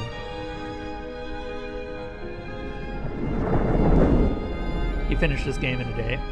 It varies greatly based on A moment playthrough. later, the robot was gone, and I was alone in the dark. What were you up to, Renva? If you didn't find robots on Mersey, what did you find? Seems quiet up here now. It's always just when you get used to robots that they disappear on you.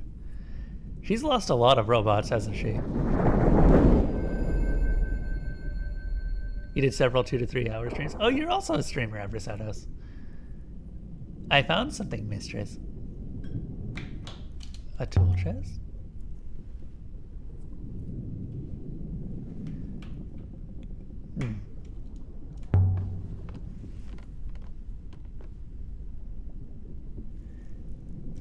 This is Janiki's?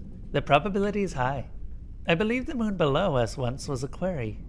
But this box is no artifact. I hope there isn't a snake in here. A roll of cloth? Thick fabric. Janiki, what is this? Some kind of robe? But it's hundreds of years old. And there's something stitched along the belt. Tiny characters picked out something. Probably 5. Yeah, I kind of figured that was probably likely. This is a long one. Let me think.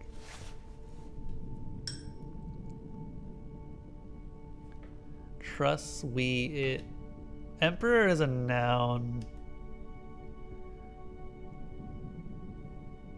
That symbol again.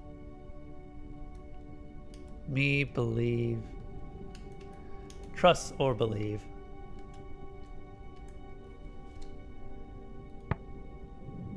Citizens weaker, quickly pilgrims.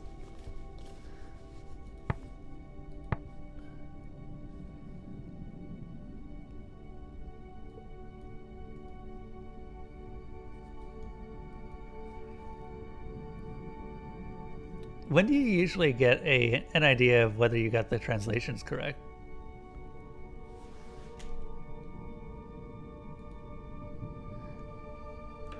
Is it just after you start to put things together from other translations?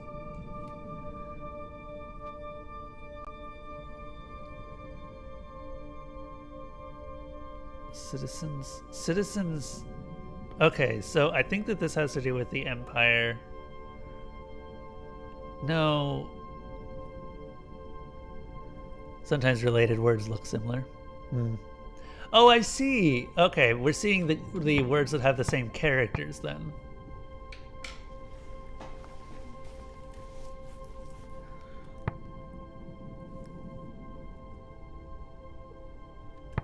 By the end of the game, you'll be better at Ancient than she is.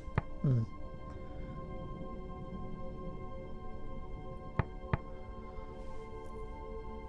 I'm gonna go with Pray on this one because it matches Holy.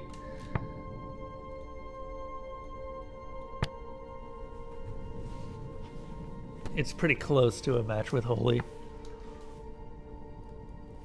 Pilgrims.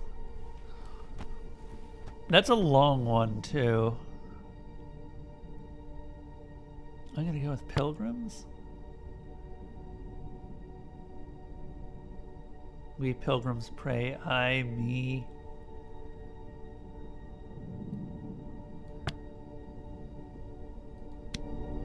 Maybe? Does we pilgrims pray make sense?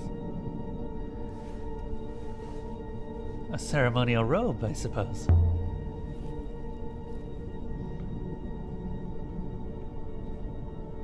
There's more in here. This is a model fashioned from crystal. It's beautifully preserved. I found an inscription on the base.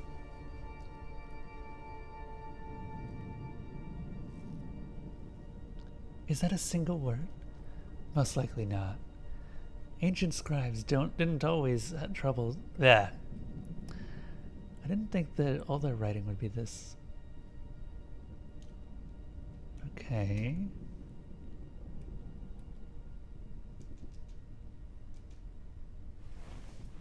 How does this work?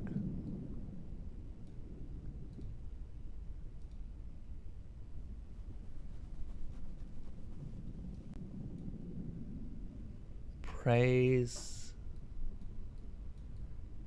I guess we just don't know this one. Oh, I am definitely doing that then. I did not realize that was in settings. We're just going to drop it down a little bit. It's almost perfect. It's just a little fast sometimes. Thank you for telling me. Ancient scribes didn't always put spaces between their words. I don't think they expected their writing to be read. In fact, I don't think we've seen anything equivalent to this model before. So it must have originated on a site that's entirely undocumented. But that's not all. There's also a hefty leather-bound book. How did Renba get his hands on all this? The binding is in fantastic condition. This book must have been a part of some ancient courtier's personal library. The spine has been marked.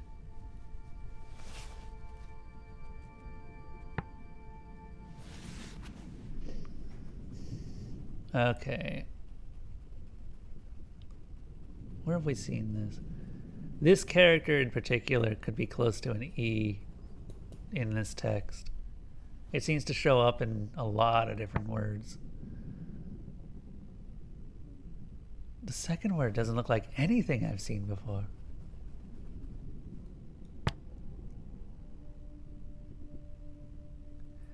And there's some words I've seen before that might help. Pray, pilgrims banished, future pilgrims. I don't think that this is pilgrims plural. That doesn't seem right. I think that this mountain symbol seems to be some sort of travel, which would fit with the pilgrim's ideal.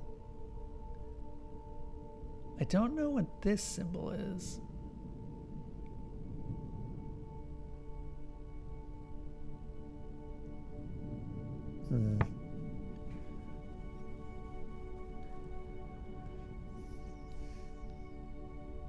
I might not have enough information yet.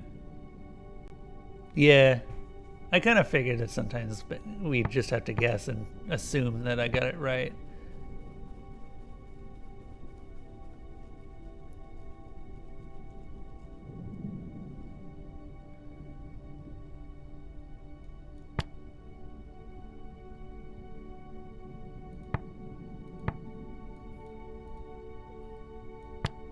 Book of Every Soul. I don't have any better ideas here. I could still change my mind, but Book of Every Soul? Most likely this comes from the same site as the model. Having this should help us find the place. So are these leads? Or are these things that Renbo was after? Please wait, mistress. I will consider the matter. Can you work out where the robe originated?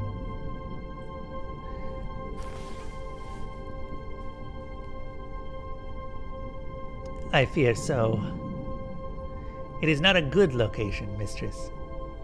But Professor Mayari, is it Mayari? Was keen that we found Master Renba, and I am sure Master Renba is equally keen to be found. Unless he's already dead, Six. Unless he's oh, right. If he's been sailing out to places like this, what? It is worse than that, mistress. I found chemical traces on the box casing. I believe Renba did not rely on sails to reach his destination, but rather an explosive propellant. So he's probably blown himself up.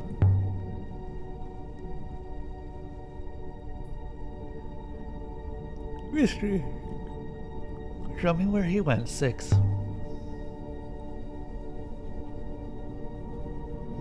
I am not exactly certain, mistress. But I believe Renba traveled far from home, into the eye of the cyclones.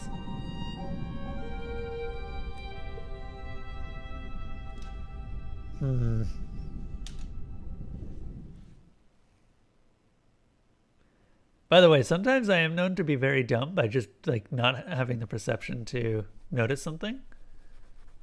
Janiki Renba is something impossibly deep. Yeah. Okay, that does not. That just goes.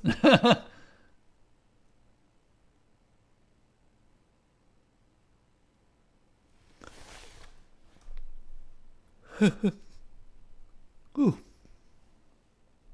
Always better to guess than to leave blank. Yeah. Because then you can always change it later when you have context, right? Sorry, let me just catch up on chat a bit.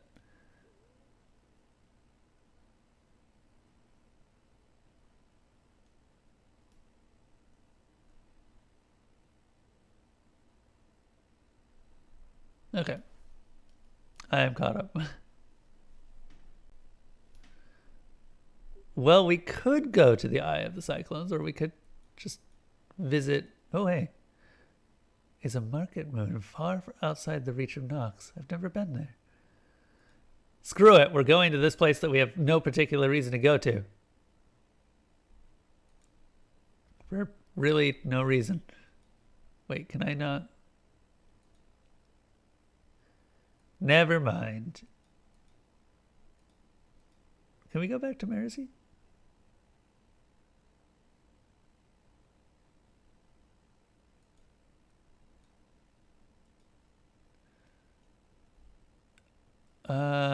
Let's go to Elbereth. Mostly because I have no particular better location to go to aside from the Eye of Cyclones.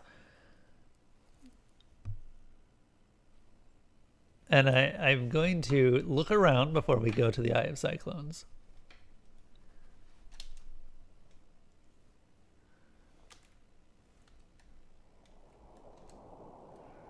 You know, I'm not surprised to see that you're a big fan of this one, Nirovac.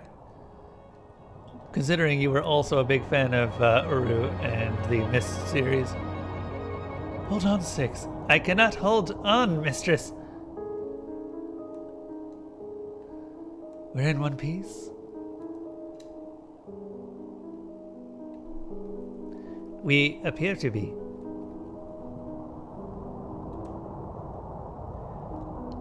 Another rapid. This whole area is wild. We'd better check the hull when we next land. A ruin? Damn it. The path goes left, mistress. You were on Uru yesterday, in fact? Redba must have really wanted to hide what he hid in that box of us. In that box of his.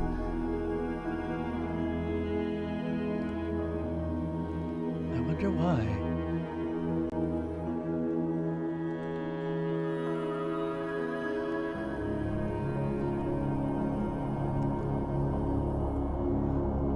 We're not through it yet.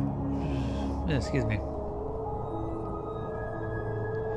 Sometimes when I do super dialogue heavy games, the yawn will build up over time. It's not me being tired of the game, that's just, it'll happen. Let's hope that's the way we want it to go. And this definitely seems very dialogue heavy. But you know what? I like that. It's been a while since I've done one. I've been analyzing the purple robe we found in Renba's tool chest, mistress. Wow, that's beautiful. The fabric appears to be of significant age.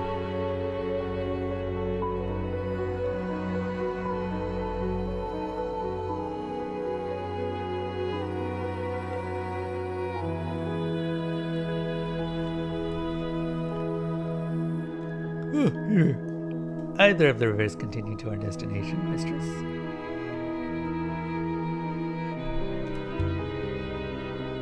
It comes from somewhere else.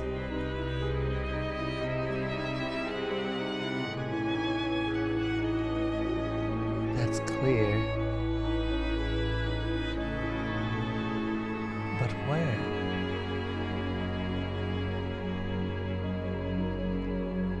And is that place where Renba is?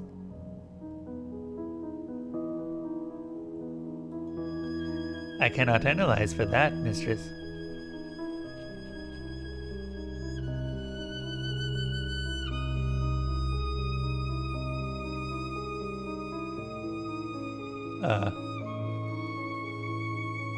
There we go.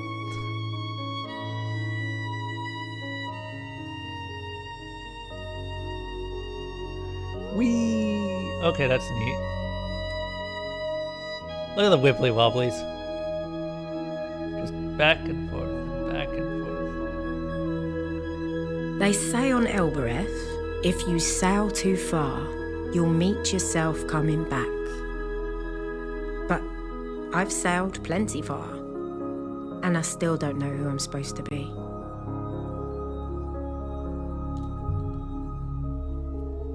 So Iolite crystals come from the site of Renva's cache. From the site of Renva's cache must have been mined during the Empire's period. To make things like that brooch Renva found. There might be some evidence of that work left.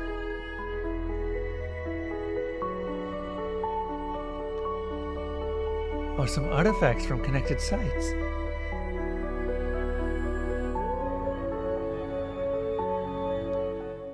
Set us down, 6. How is Uru doing? Is it still active? Still see a decent number of people?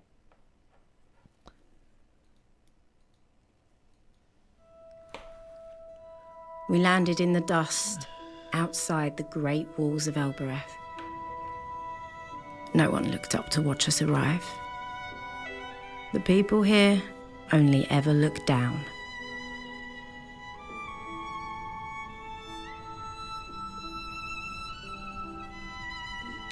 This was your home? Oh, this is my home. I've seen little but Iox, mistress. This is not like there.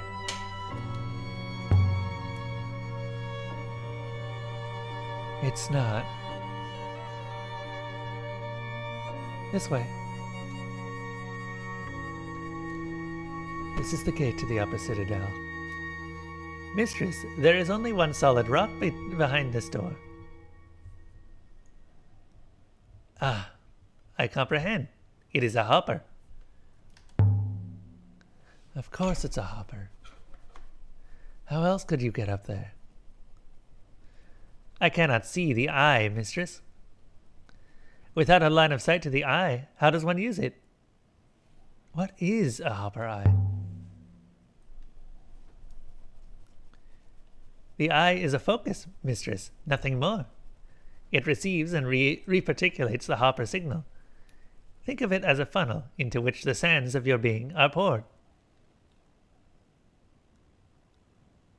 Really? Okay, that's cool. Give me a moment. But what is a hopper?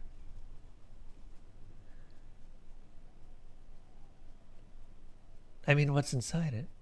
An interconnected mesh of quantium. The quantium creates some kind of field which the subject is passed through and dissected via... Mistress, does it matter? I assume you have used the gate before.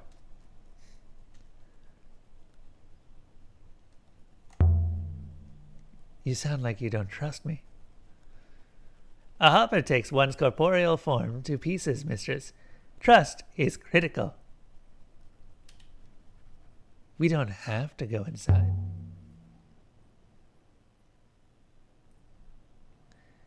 If you don't want to. I mean, most of the city is in there. But if you don't say the word, nothing will happen. What is the word, mistress? Ah, yes, he is taking it quite literally. Cat kiss.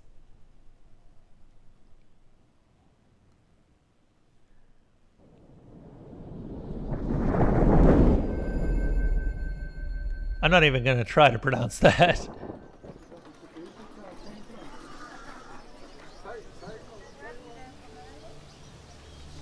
We are now somewhat higher up than we were, mistress. Of course we are. We're inside the citadel.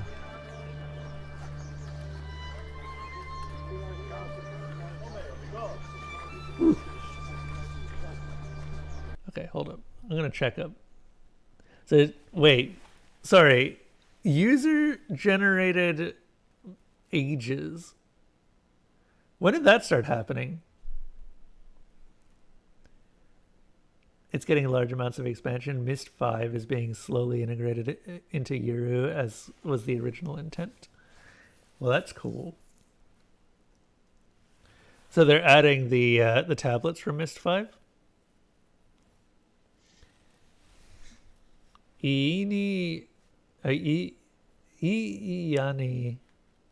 Oh god. Huake. Huake.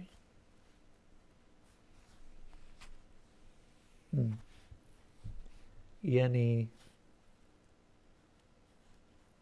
Now, unfortunately, I'm actually... So, I woke up at 5 a.m. today, and I suspect that that particular sleep is finally starting to catch up to me. So I may actually end up taking a bit of time off, which is fine, because we're currently sitting at the very end of my usual stream time.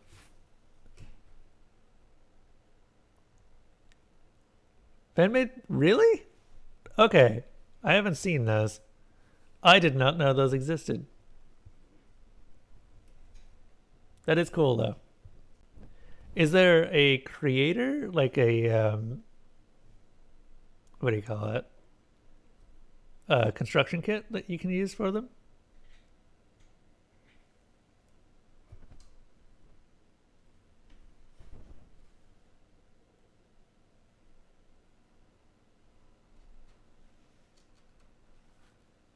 So we will probably continue this. Actually, we will for sure continue this next week, next weekend. But in the meantime, I got to figure out what I'm going to be streaming during the weekdays. And I believe that's Table of Tales, The Crooked Crown. Blender with Core Man is one way to go. I'll have to look into that. That's cool. I didn't know that was a thing. Right now they're working on the Great Shaft. You think there will be no tablets? That makes sense. I didn't really like the tablets as a concept anyway, and they didn't actually work very well. When I was streaming Myst 5, I ended up accidentally skipping several areas because I was just too off with the symbol and skipped to the end of the area, which really screwed things up for me. Okay, now I'm wondering what the heck this says. Now that I see that. Also, we have last saved just now, so this is good. Anyway, I hope everyone has enjoyed this. I really do appreciate the everyone who came in just for Heaven's Vault. I've been looking forward to this game for ages, and it's really cool to be able to see that I guess I made a good choice in game.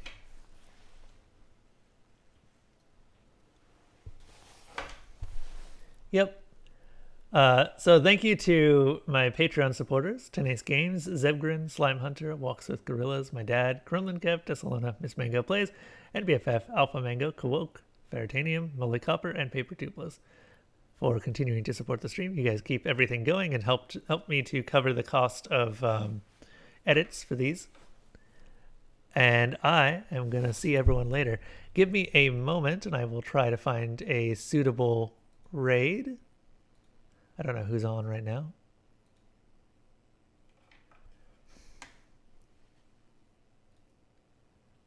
Let's see here. I don't actually have that many people on right now. Let's go ahead and raid Carrie Cat, who's doing some food and drink. Whoops. Then I'm probably going to go take a nap. All right. Good night, everyone.